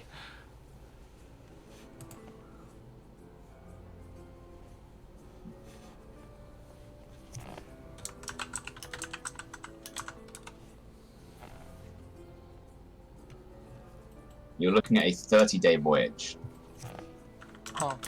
avoiding the dangerous areas, and that would include hugging the coastline on the way around. 30 days. 30 days travel. You are deciding to go to a completely different continent, and you're deciding to go to the far side of the other continent. Yeah. How much is a barrel of fish then? It's about 5 silver pieces for a barrel. Well, actually, for a barrel, probably a gold. I'm gonna buy 30 barrels. You buy 30 barrels. Good thing they built a stock room on Krish. 30 gold, yeah? Yep, you have 30 days, 30 barrels of fish, 30 days of fish. 30 days of fish, because you're going to eat a barrel a day. Yep. That's amazing. Yeah. I need to sell, because I specifically have 400 gold pieces worth of alchemy ingredients. Okay. And it's not that I don't want to do alchemy. I know there's something a lot more important that was about 500 gold. Okay. How much alchemy supplies do you have? 400 gold pieces worth. 400 gold pieces. For the sake of Yeah. brevity, you go to the store. You see the old Dragonborn lady. Yeah. And she offers you 300 for the lot. Why? Resale. Mm. Okay. Yeah, that's I've got to be able to make a profit on this. okay. And it is stuff from the champions. Yeah, this is champion-owned alchemy supplies. That makes it better. Well, if you were from part of the world that had championships in alchemy, maybe it would be worth something True. more. Yeah. But you neither have your stamp of symbol. We meant or arena claim. champions. That's okay. 300. Yes. Okay. Let's just try and do some maths real quick. Okay. Alright. How about if I throw in a completely unused potion of healing? 30. It's worth 50. I know. Resale. I need to make a profit. 45. Make an persuasion check. Oop. Just went off the fucking desk. Persuasion. Oh, hello. 26. Done! Fantastic. So that's all my alchemy supplies gone, unfortunately. Bye-bye. And bye-bye last potion of healing. And now I need to go and see my gnome friends. You do know that there'll be a board there'll be a board Krish tonight. Yes. Fantastic. Okay, I'm all done. That's me. Okay. I would like to purchase a portable battering ram or just a big stick that I could use it for. Well, look, I think they actually exist in the D&D. They do, yeah. You go around looking for one. You end up actually going back to the blacksmith. Let's have a look. Would he have one? It's a pirate city, of course they would. Yeah, he does offer you one for 5 gold pieces. Done. You have add a portable battering ram to your equipment. Just to let you know, it does weigh 35 pounds. But to you who can carry, to you who can carry double your weight. Actually, because you're a large creature, you can now carry quadruple your weight. Oh my god. Rookie numbers. Yeah, yeah. Okay, so whenever using the portable battering ram, you can get help from an ally to have advantage for kicking in the door, and you add 4 to whatever strength check you use. It's amazing. It does require 2 hands, but That's fine. I feel like Feng could probably just like one hand at the end of it and just as you're there, the gentleman does say, "I'll tell you what, for 50 gold, I could make one that's you-sized." Well, that's me. What do you mean me size? You're a real big boy. It would hit a lot harder. Probably take 4 of your buddies to do the same thing. Will it have a point? It's a ram! It's probably flat-ended. We don't put spikes on them, otherwise they don't, get stuck. Okay, yeah, 50 gold? 50. Done. Alright, I will make Take it. this one back then? Yeah, we'll take that one back, trade the money back out. Right, I will add a battering ram, not portable. I will add that to D&D Beyond for you in a minute.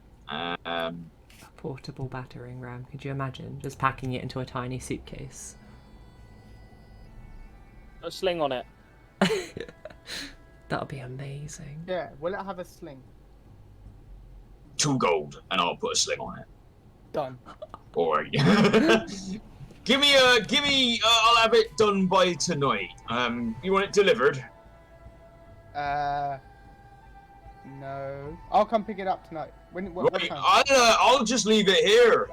No one's gonna be strong enough to pick it up. I'll come and pick it up. Alright, yeah, well, that's what I thought. Like, you could just come get it. No one's gonna steal it. It's basically a tree trunk. Exactly. Yes. Alright, I'll put some handles on it. 1 gold, and I'll put your initials on the end. You know, you can leave a stamp in whatever door you break down. Yes. What are your initials? Feng. Just the one? Alright. You'll be hitting people with a crit fail every time, leaving a big old stamp on it. Okay. Take off your money. Done. Okay. Mamba, you head towards your black market contact that you made last time, the drow lady in a heavy hood. You find them at their entrance of the alleyway with their small stand out front. Ah, welcome back, dear. Hello. Well, it is a pleasure to see you again. More business today? Well, I need more ingredients. How much are we looking for today?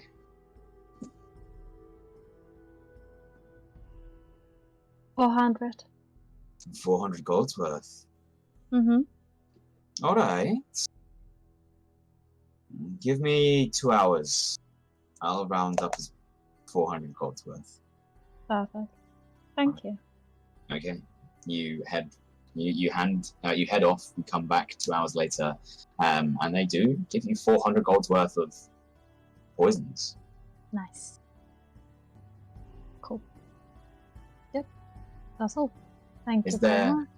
Is there anything that anyone else would like to do before heading back to Krish? I need to go to the arena. Mm-hmm. Yep. You head back to Krish first, as they did mention to return at midnight. Which means you do not get the chance to take a long rest before you leave. You can take a short rest at this point. Yeah, definitely. Okay. Is anyone else taking a short rest here? Yeah. Might as well. Feng All is right. way too excited to get his battle done. Yeah. Okay. Well, I have to tell you how many hit die I'm spending, don't I? Before you make the roll, you don't have to tell me. Oh. Just make sure you declare to yourself how many you're going to roll before you do it. How many can I roll? You can roll as many as you like. Obviously, you've only got 7 each. 7 is the maximum, okay. Yeah, you have 7. For every dice you roll, you also add your Constitution modifier to it. Just so for me, it would be a +2 on each one. For every dice you roll, yeah. Feng, you could take a short rest and still make it back in time to get your round. No, thank you. Alright. He's like a little kid waiting for it. He's just sat on the edge of the dock, waiting. Yeah, just like watching the sun go down. Like, come on. As you guys do get back to Krish, you do see Jimmy and Trist. They have now managed to affix a crane to the side of Krish's shell, and they are currently in the process of lifting goods to and from the wharf to Krish's shell. You see that they have managed to acquire the black powder that you let them buy. And they inform you that they bought 100 gold's worth of black powder, which is 10 kegs. that's a lot.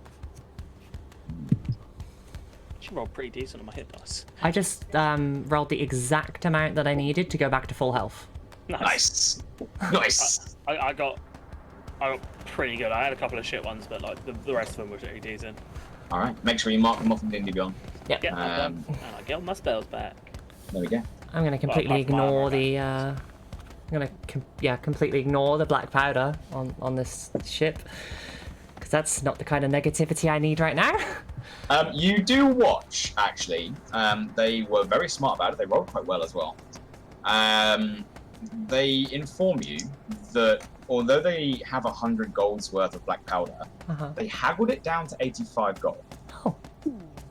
They then spent the 15 gold on creating an additional storage unit inside your stockroom to put the kegs in.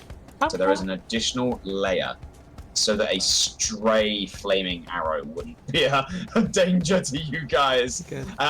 But seem pretty happy that they're underwater. Cool. Boys, tink, 144 gold, split it between you. Perfect! Oh, thanks, mate! Oh, you know what? This is the best deal we've ever made. Yeah, something tells me it would be. Jimmy, we did like 2 days worth of work. Yep, and you got 72 gold each. I can hear you still. Sorry, we're just excited.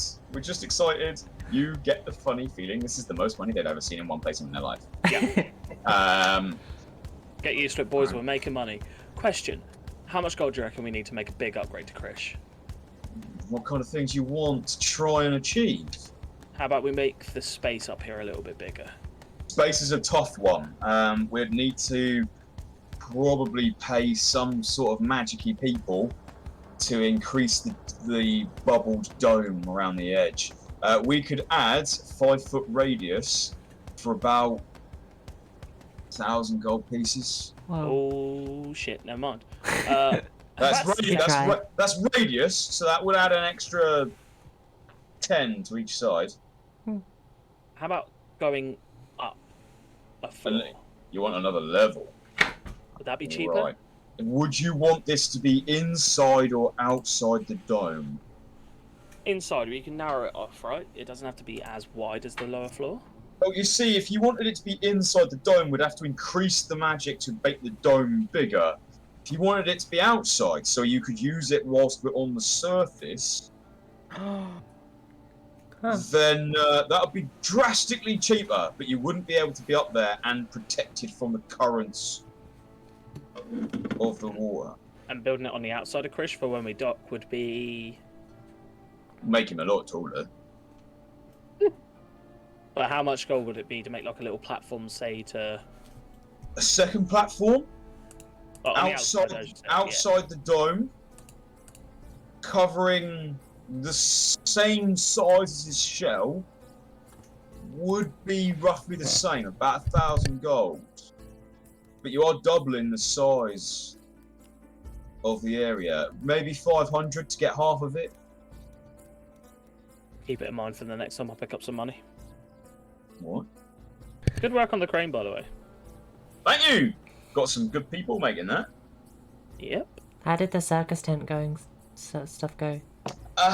We didn't really find a circus tent. It was really hard in a pirate city. We tried to haggle for sales, and then we couldn't actually find a seamstress willing to make a tent out of it.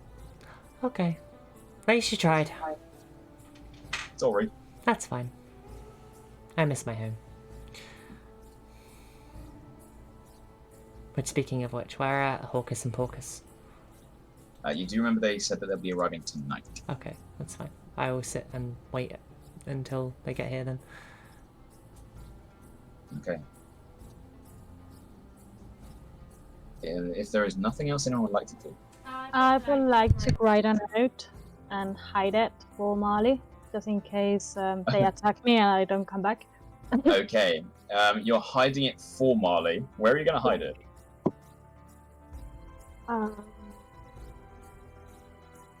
That's a good question. Well, I'm going to hide it. You could literally just come and have a conversation with me. No, because you will insist in coming with me. I will just put it underneath my pillow or something like that. Okay. Put it under your pillow. Roll me a stealth check.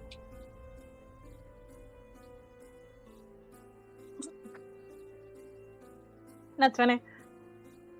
Okay. Yep.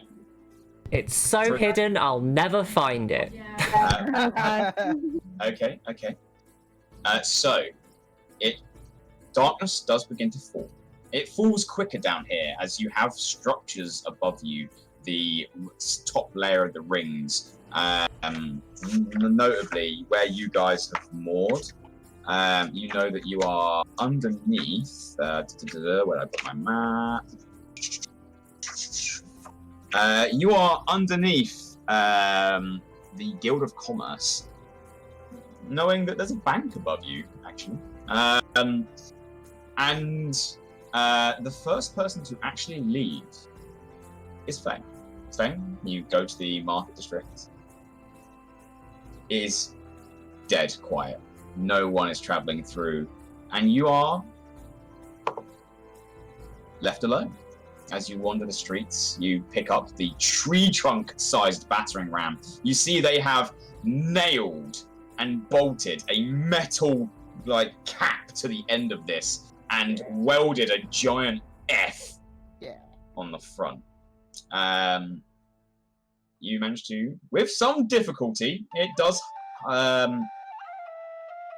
It is hard to carry it home, but and you do know that you can't get much help from one person with this. You would need 2 of your allies in order to get advantage on the breaking a door in. It does, however, give you a +10 on attempting to breach a door. That's so useful. How good you'll be carrying this around all the time and how well you'll be able to maintain your energy levels, you don't know. But it's a slog taking it back to Krish. As you return, you begin to hear the sound of clattering wood. Something rolling across the decking. And soon, all of you see the sight of a little gypsy wagon coming down the path. There are no horses pulling it. However, there are 2 sets of reins that seem to be floating in the air.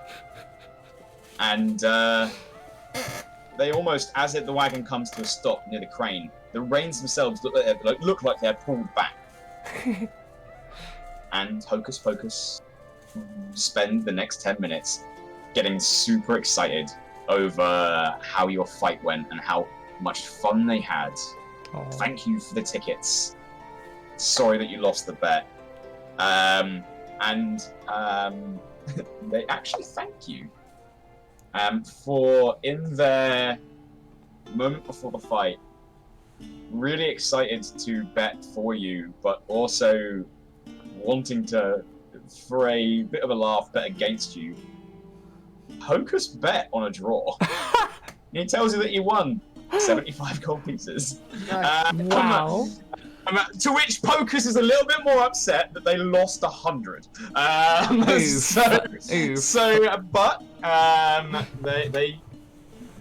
We're using the crane, hoist the caravan on board. And the moment they do, and Tristan and Jimmy spend all that time trying to take it across, Hocus wanders over, pulls out a wooden plank, presses a small gemstone into the side of it, and the entire carriage shrinks to the point where he picks it up and puts it in his pocket. As you guys enjoy a little bit of a chat, night falls. The parcel from Dreadmaster hasn't arrived, and it's coming close to midnight. Mamba, you sneak off. No one's passive perception is anywhere near high enough to support you leaving. And you make your way to the arena. Walking through the arena at night is a completely different spectacle. You make your way up to the area that you know and how to get down. Are you going to go via Dreadmast's box or the gladiator cages?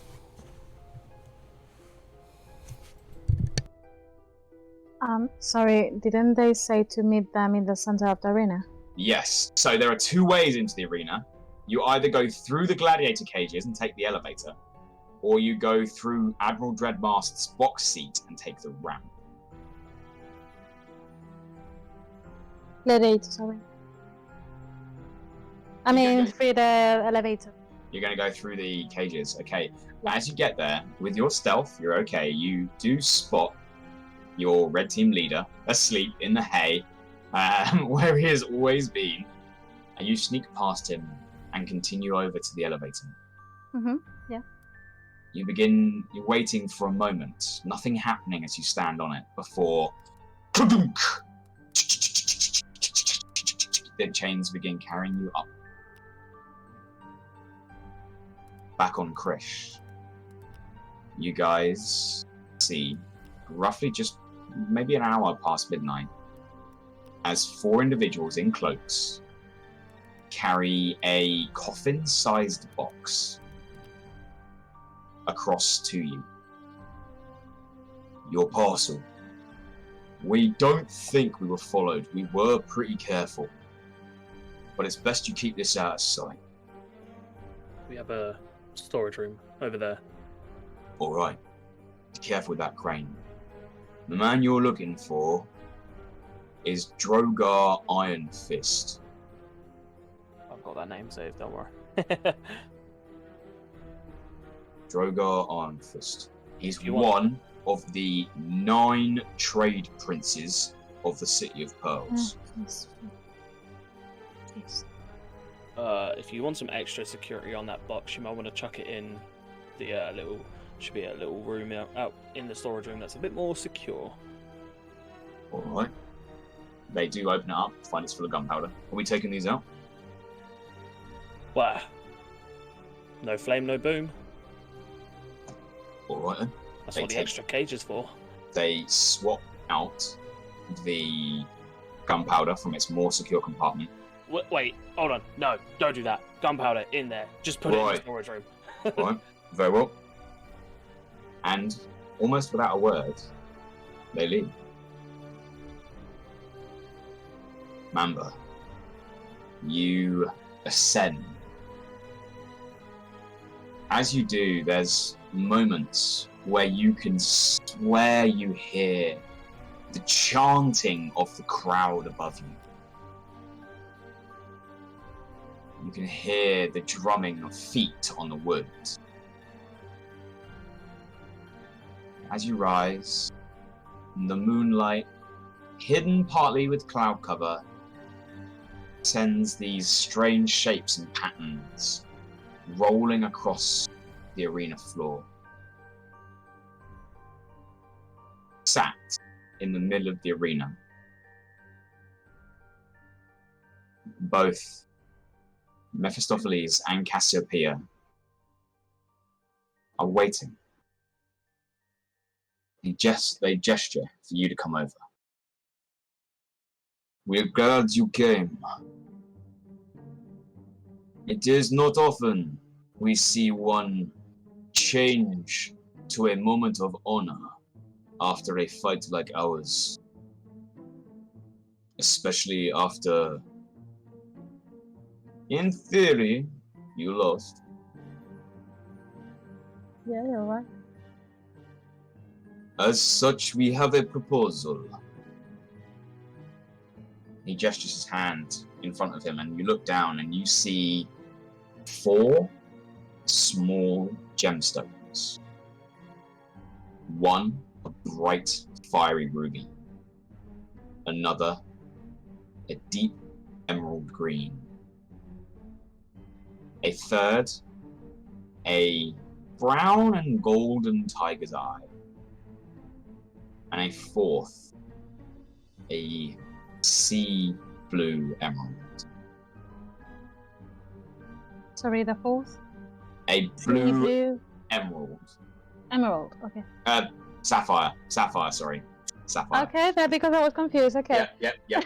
Sapphire, my bad. Okay.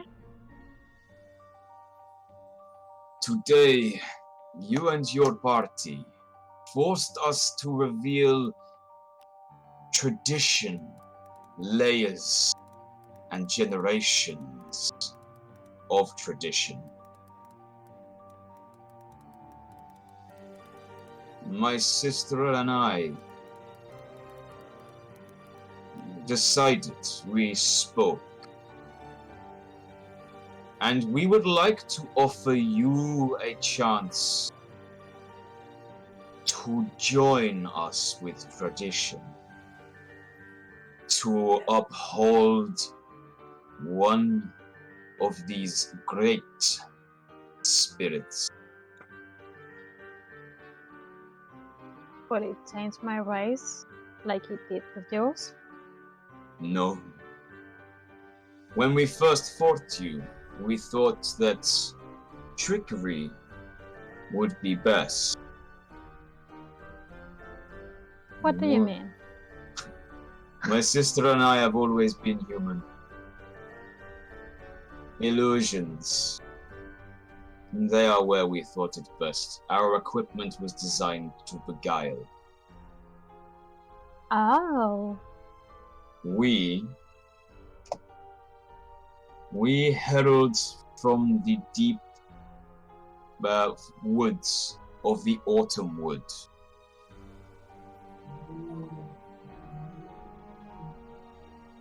We are guardians of that grove, long since pushed out, left to travel and to fight.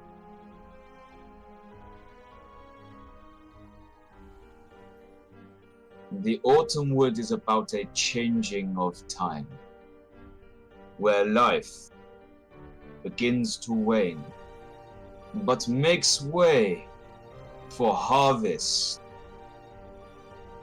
for renewal past winter. The elements of that wood change consistently. And as such, we have been gifted these primordial stone as keepers. They grant us power.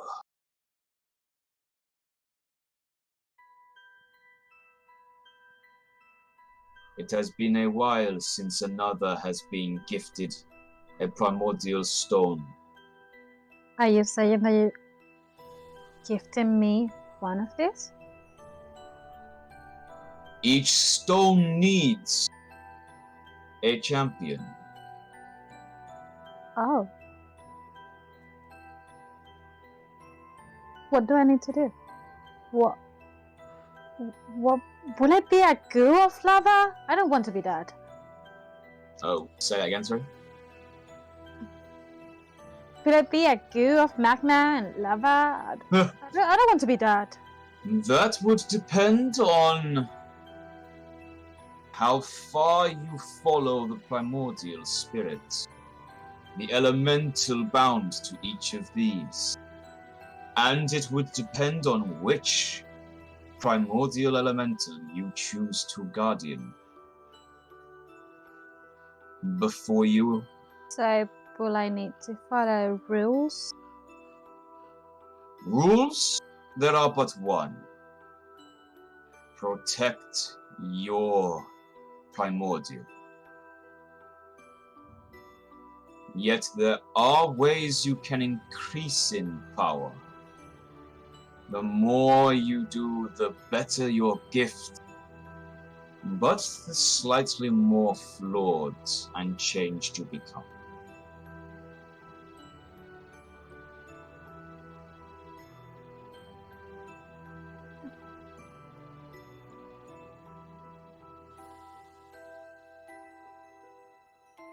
Will the stone choose me? No? You I will choose choose the the stone. The stone chooses the wizard, Mr. Potter. The stone chooses the wizard. The primordial spirit. He points down to the stones. You have fire. He points at the ruby. Earth, the tiger's eye. Air, the emerald. And water, the sapphire. Would you do us this honor of taking guardianship? And protect the primordials, the spirit. That lies within. Yes. I will. Then, Mamba of the Soul Searchers, choose your element. We had earth, water, fire, and air. Air.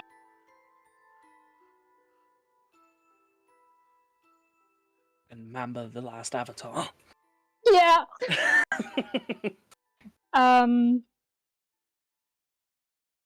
Shit. Why do you make me to make a decision now, 11:10?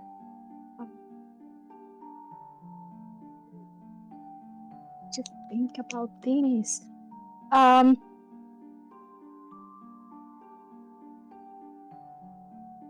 Give me a second.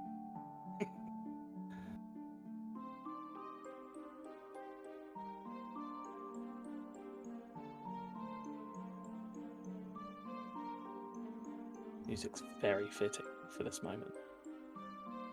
I'm good at that. Yeah, it's very Harry Potter-esque. Water. Water. You reach out and you take a hold of the sapphire. Yeah, I don't know. I just I was between earth and water, and I roll a dice because I Okay. Okay. could have choose. Okay. All right, you couldn't choose your roll. Okay, awesome. They offer you to sit down, and they take a moment. Hold it close to your heart. Wait, sorry. Wind. No, earth. Because I'm thinking like water doesn't make any sense with Mamba because he has barely been in water. Okay. You are offered to sit down. Yeah. Hold the stone close to your heart and listen. There will be changes to you. The more you protect this stone, but the more you seek power, the harder it will become to maintain your sense of self. There are, however, rewards for seeking such power. Take note. Should you wish to gain power, there are many ways in which you may do so.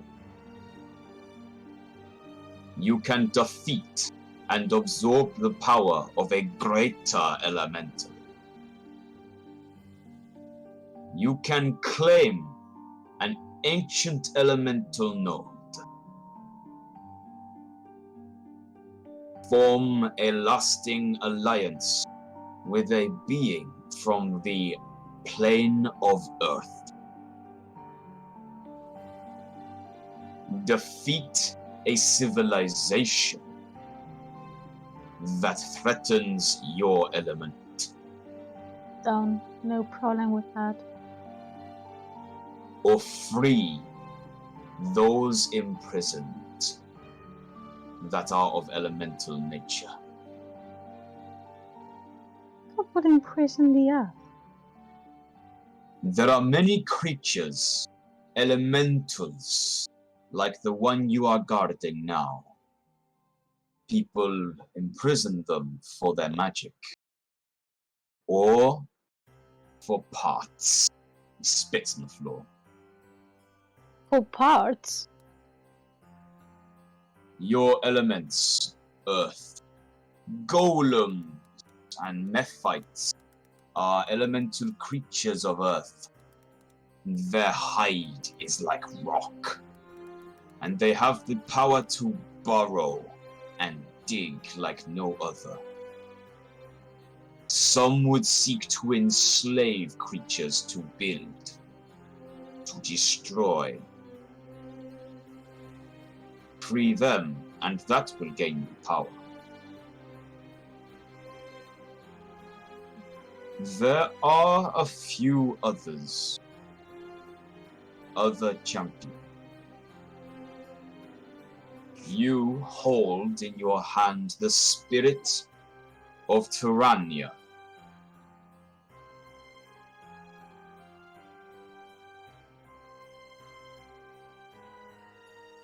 Yeah. They are sister to their brother Aquarius.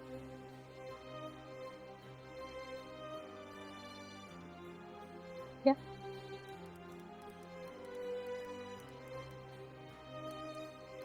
Now, meditate with us. Relax. As you sit, as you meditate, over the course of the next half an hour of utter silence, you begin to feel energy seeping out of the stone and flooding through you. You begin to feel a presence nearby. You look across and you can feel the cliffs that border Driftwood. You can feel the earth. You can feel the rocks give way and drop into the sea. Your Constitution score is increased by 2. Ooh. Your Wisdom increased by 1. You now class as an elemental and not a humanoid. Okay. Interesting. Nice. Now, you are immune to poison damage. It would have been resistance, but as you already have that from your poisoner feat, I've made it better. In addition, whenever you gain temporary hit points, you add your proficiency bonus on top. Wow. Jesus. Wow. That's nuts. You do, however, Oh. have this feeling, that sense that draws you to the cliffs, looking inwards to yourself. It's not a physical draw. Something pulls on your soul. And very much like Marle, Sounds you familiar. have disadvantage on all death saving throws, whilst not in the realm of Earth. Welcome to the club! Sorry, for clarification, if Mamba's in the Earth plane, she doesn't have disadvantage. She does not. If you go to a different realm entirely, and the elemental plane of Earth, Oh, we'll just You stop don't by, just get a don't bus. It's fine.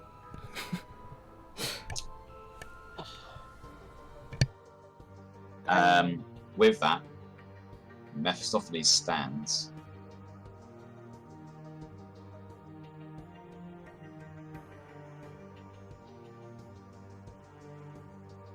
We may offer advice. Those that, should you seek power, be more amenable to alliances, would be that of Aquarius's children. Should you find that the realm of Earth is too hard to find, seek the realm of water. Though, be warned, guardians are sworn not to fight each other. We all uphold the infinite cycle of elements. But that is not the same for the Primordial's children.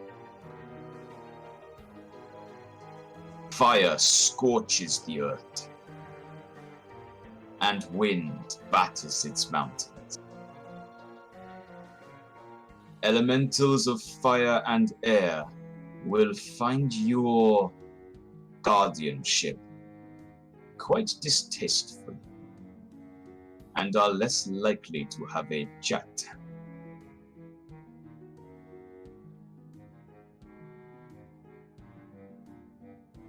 You have been warned. Where will you head next, sister? We are moving to the city of Pearls. Atikesh. Something similar. Alcatash. There you That is a long journey. go. Yeah. We have a dragon turtle called Chris. A dragon turtle, you say? Yeah. It is a mighty creature. Almost akin to the spirits that you now Yes. have kinship with. Should you find yourself in need of aid on your voyage, my sister and I will be for hire. Thank you. That's good to know. Good luck on your travels. Good luck Should in yours too. Should you have need of us, you will find us here at the arena most days. Good.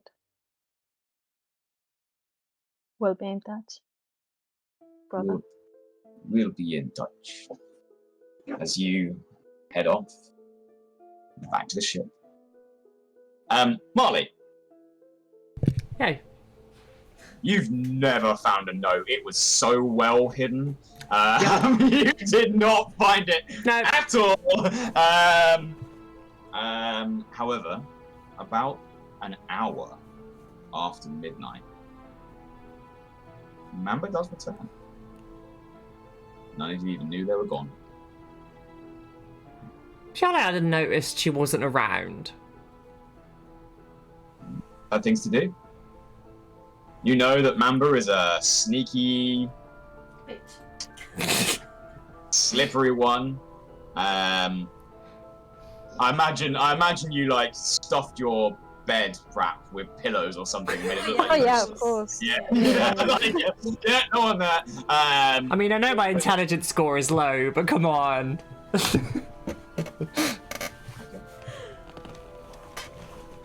Of pure morbid curiosity of listening to that whole conversation. Yeah. Does Paraxia notice anything when she walks back on the Krish? I can same. Do you have the ability to sense creatures that are not natural? Yes. Detect magic? Would you, having seen Mamba arrive back from down the wharf, have cast detect magic? Not for Mamba, but for that box. Okay. I just detect magic, have a little glance around, not making it obvious that I'm looking.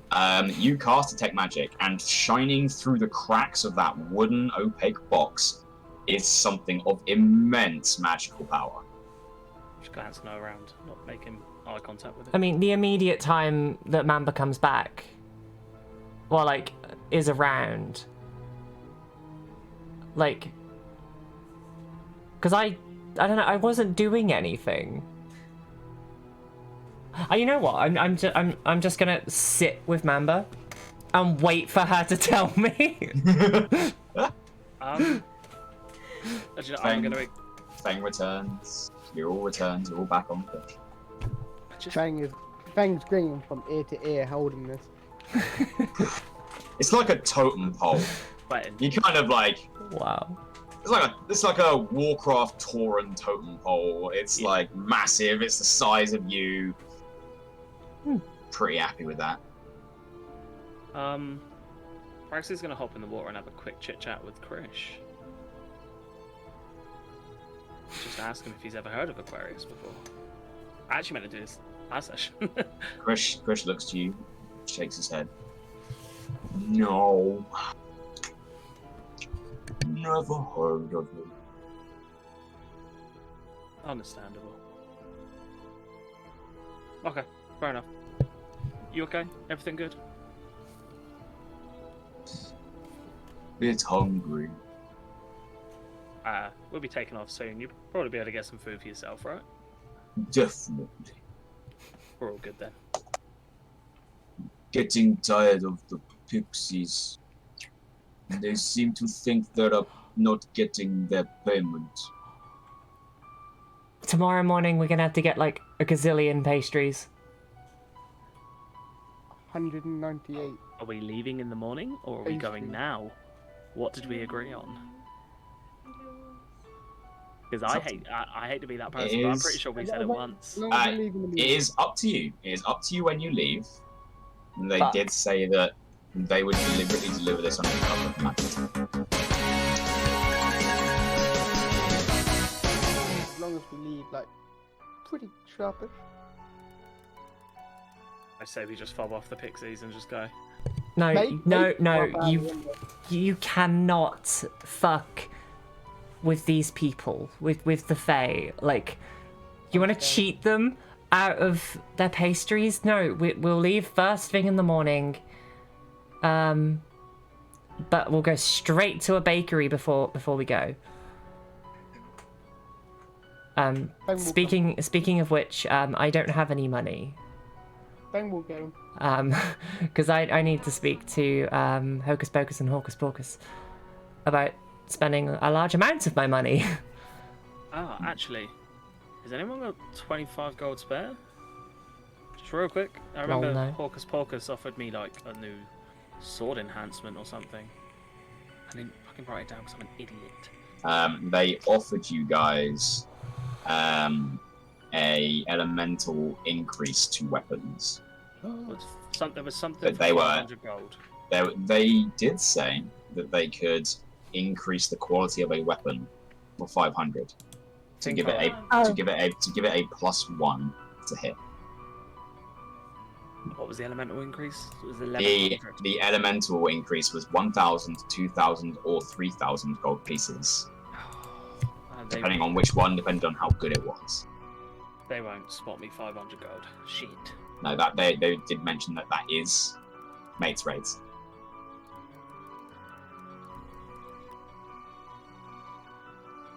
Why am I so poor?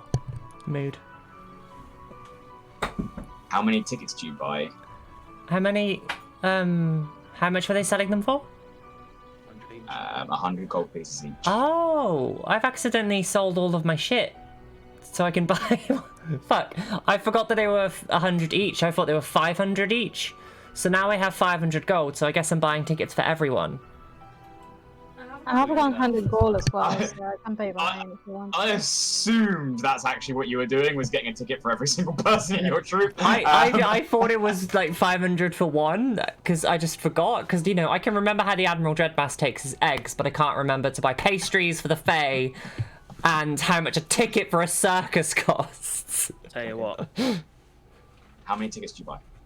I'll buy 5, and if everyone wants to pay me back, then they can, but they don't have to. There's no obligation. Okay. For now, remove 500 gold and add 5 golden tickets. Fuck yeah.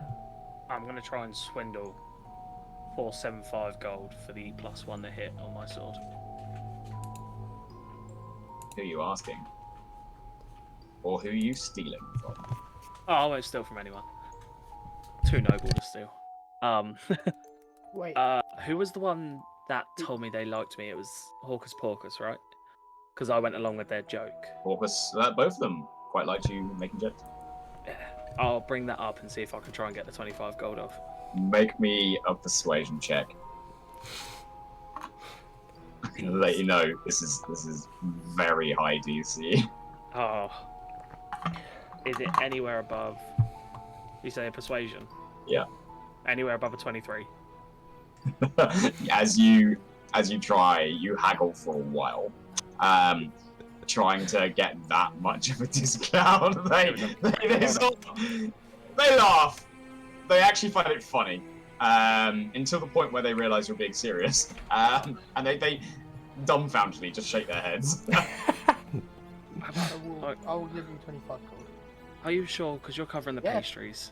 Feng will give you 25 gold. He has no value of Hand over 500 gold with my head and my fucking head held down. Okay. So, what weapon do you have right now? It's a longsword. A longsword. I will add it to the D&D Beyond. It does not count as magical, but it does add +1 to hit. You didn't buy one of the longswords from the blacksmith, did you?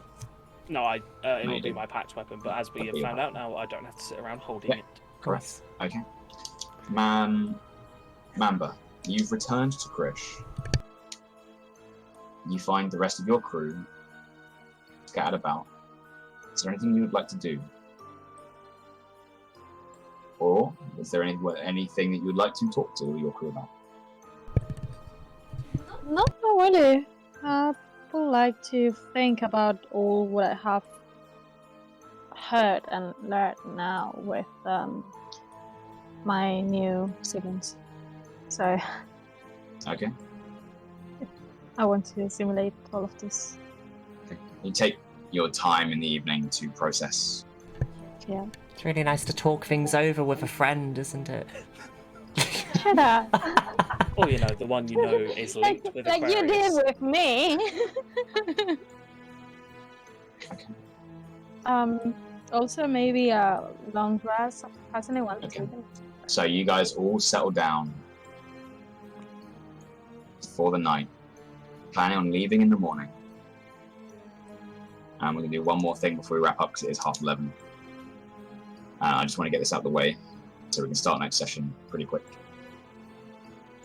Paraxia. As you sleep, as you dream, the seas are rough. You lay on your back, floating, and you're drawn through the waves. You find yourself being pulled into a valley, rocks rising thousands of feet high around you. And the sea turns into a raging river, crashing around you. You're dragged onwards and onwards. And ahead of you, you see maybe 200 feet a raging inferno. Some form of oil slicked across the water and ablaze. The wind howling and fueling the flames. As you continue to cascade towards it, you begin to fight. You begin to swim as hard as you can, diving through the water using your natural skill, but the river pulls too strongly, and the fire begins to spread. As you get close, you look up as the canyon walls above you begin to crack and break. Large chunks of rock and slate falling towards you, crashing into the river and stopping you from drifting into the inferno before. As you look around, catching yourself on the rocks, half submerged in the river that continues to drift through and around you, flowing around the rocks and joining as one. You see the silhouette of a strange figure stepping out, stepping closer, and as they do, you realize that you can't see their form. They are humanoid, but they are distorted like a shadow. They reach their hand down and offer it to you.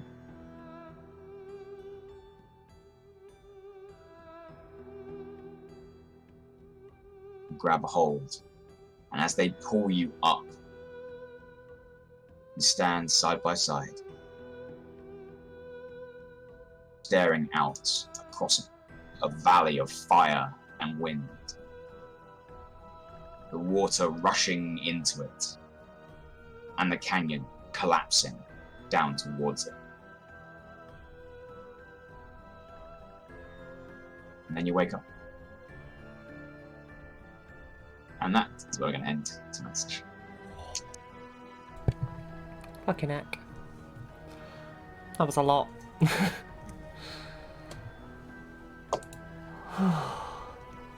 There we go, guys. Yeah. Well done. Yeah. Well done on the fight. I've never been so grateful for advantage. So I tallied all the ones I got with advantage throws. Yeah. 6. 6 ones. 6 ones.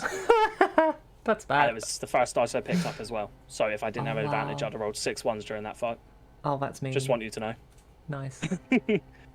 I'm so glad I picked flank every single time I went for an attack that fight. You guys played it really well. Feng getting them away from each other. Big move. Yeah. Big move. But you guys did really well. It was fun playing a wizard, but there's a lot of limitations. Yep. So far there are spells that I know Galad had because I looked at their character sheet. They've never used, and I can tell you that there was a spell in her arsenal Haste. that would have made that would have made that fight drastically easier for all of you. Which one? So the slow spell I did look at that. means that any creature that is affected by it has to choose either an action or a bonus action that turn. Their speed is halved. Their AC is decreased by 2, and no matter how many attacks they have on their profile, they can only ever make 1. Yep. That'd have been hella handy. That would have been super handy. Do you know what's funny? Like I came when we joined the Discord call, Pixie was like, "Yeah, I'll play Galad," and a little part of me was like, "But I wanna." For a fact, I'd have seen slow, and because I've mentioned it a couple of times now, I'd have used it. Yep. There was a whole But, bunch of spells I was looking at, and I was like, oh god, there's so many friggin' things to choose from. Like, and The you've just downside of mentioned, a wizard. The downside of a wizard. and you've just They mentioned blah, blah, blah. haste. And the I first action Feng rages. was Haste going. Barbarian. I was going to haste the turn that Feng failed the wisdom saves. I made the decision to not do that because imagine that. That would have been bad. Yeah. Oh, that would have sucked. I'd have hasted Feng as soon as I heard, I want to rage. I'd have been like, have 3 attacks, you go for it, lad. Knock yourself out. So, thank you all for the session. It was That cool. was good. I enjoyed that. I hope you guys enjoyed it as much as Yeah, I it did. was fun. I hope chat enjoyed it too. I'm sure they did. 6 ones. Fucking. I think, is there anything else any of you guys would like to ask or say before we hand back over to Pixie? No. No? No, we're good. Alright, then I think we'll hand everyone over back to Pixie and Cool. from the rest of us. Take Peace out. care. Thank you for Bye-bye. being here. Bye. I'll do a cool little transition. Where did my full screen go? There it is. Oh, we don't have stream avatars up, Sag. Oh, my legs. Uh, Oh, wow. What? Because I had just stand up and I was seeing the kitty face. Yeah. And I was like, yeah, That's that Bean. can't be. I know. Yeah. But I was like, I don't know. My brain is kind of shook, okay? Amber, the stream schedule is we stream this every 2 weeks. I do Tuesday, Wednesdays, Thursdays, Saturdays, and Sundays. Not this Wednesday though. If you check my channel, it's a pretty decent schedule up there somewhere. Pix the DM is bringing in my backstory, and I'm seeking revenge. Would I have to use stealth if I went behind them to slit their throat? 100% you'd have to roll really well on your stealth check too. Because you're not a rogue, are you? So, you're not going to have anything like that. So, yeah, you might not do particularly well. It might not go your way. Do you mind if I check if I'd be able to do something whilst playing? Oh, yeah, that's fine. That's fine. Okay, so let's sort this out, shall we? We're gonna go on a raid, obviously, as we always do. what if another player was talking to them whilst doing it? I mean, technically they'd be distracted, so it's kind of up to the DM. It's up to the DM to decide whether or not you'll get advantage on that, but I highly doubt that you will. But you definitely still need to roll stealth, like, no matter how distracted they are. I mean, that's what I would do if I was the DM anyway, so. Because, I mean, I don't know about you, but if somebody starts sneaking up behind me, I would sort of have a feeling. Like, or I just have a high passive perception, I'm not sure. Yeah, that would also be taken into account, like how high the passive perception of that person is that you're trying to kill. Damn, I've got this. Yeah, you'll definitely not do particularly well at slitting their throat. I mean, you said you were a barbarian, right? Just smack them around the head. Just full on, just.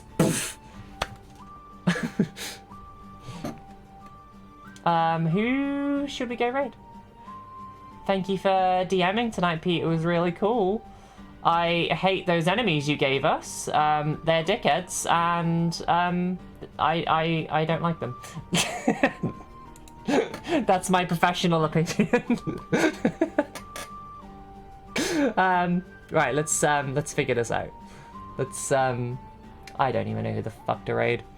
What am we doing?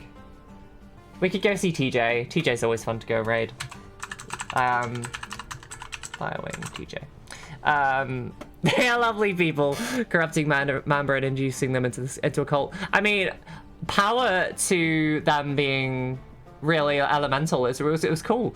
Yeah, we ran a bit longer than normal Lemon. Mamba got some cool upgrades. Paraxia had a cool little dream sequence. It was a bunch of things. I'm assuming next session we're probably going to go to a circus, so that's going to be dope. Not just a circus, my circus. But yeah, let's go raid TJ. He's a really cool streamer. He's currently playing a Dragon Ball Z game. And he's just got a new PC, so that's really cool. Good, sounds awesome. It was very cool. But yeah, so I'm back tomorrow. We're going to be playing some Final Fantasy VII, the original, not the remake, because I like pixels. Yeah, so we should have a raid message, really, shouldn't we?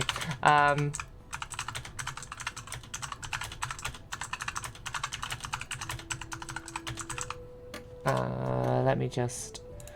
I'm bad at this. See, I had a raid message as a command recently, but if you do command raid, it's just like, download Raid Shadow Legends, and I'm like, yeah, download Raid Shadow Legends because I get money from everyone who downloads it because I'm sponsored, but also it ruined my raid command, so that's rude. Okay, so let's copy that. Alright, lovely people, I will see you all tomorrow. I love you very, very much. And I hope you have a good rest of your day. Thank you for existing and thank you for watching. This video will probably go live on my YouTube on Thursday or Wednesday. Alright, I love you guys. Random fan, I hope you're a real person. Okay, bye.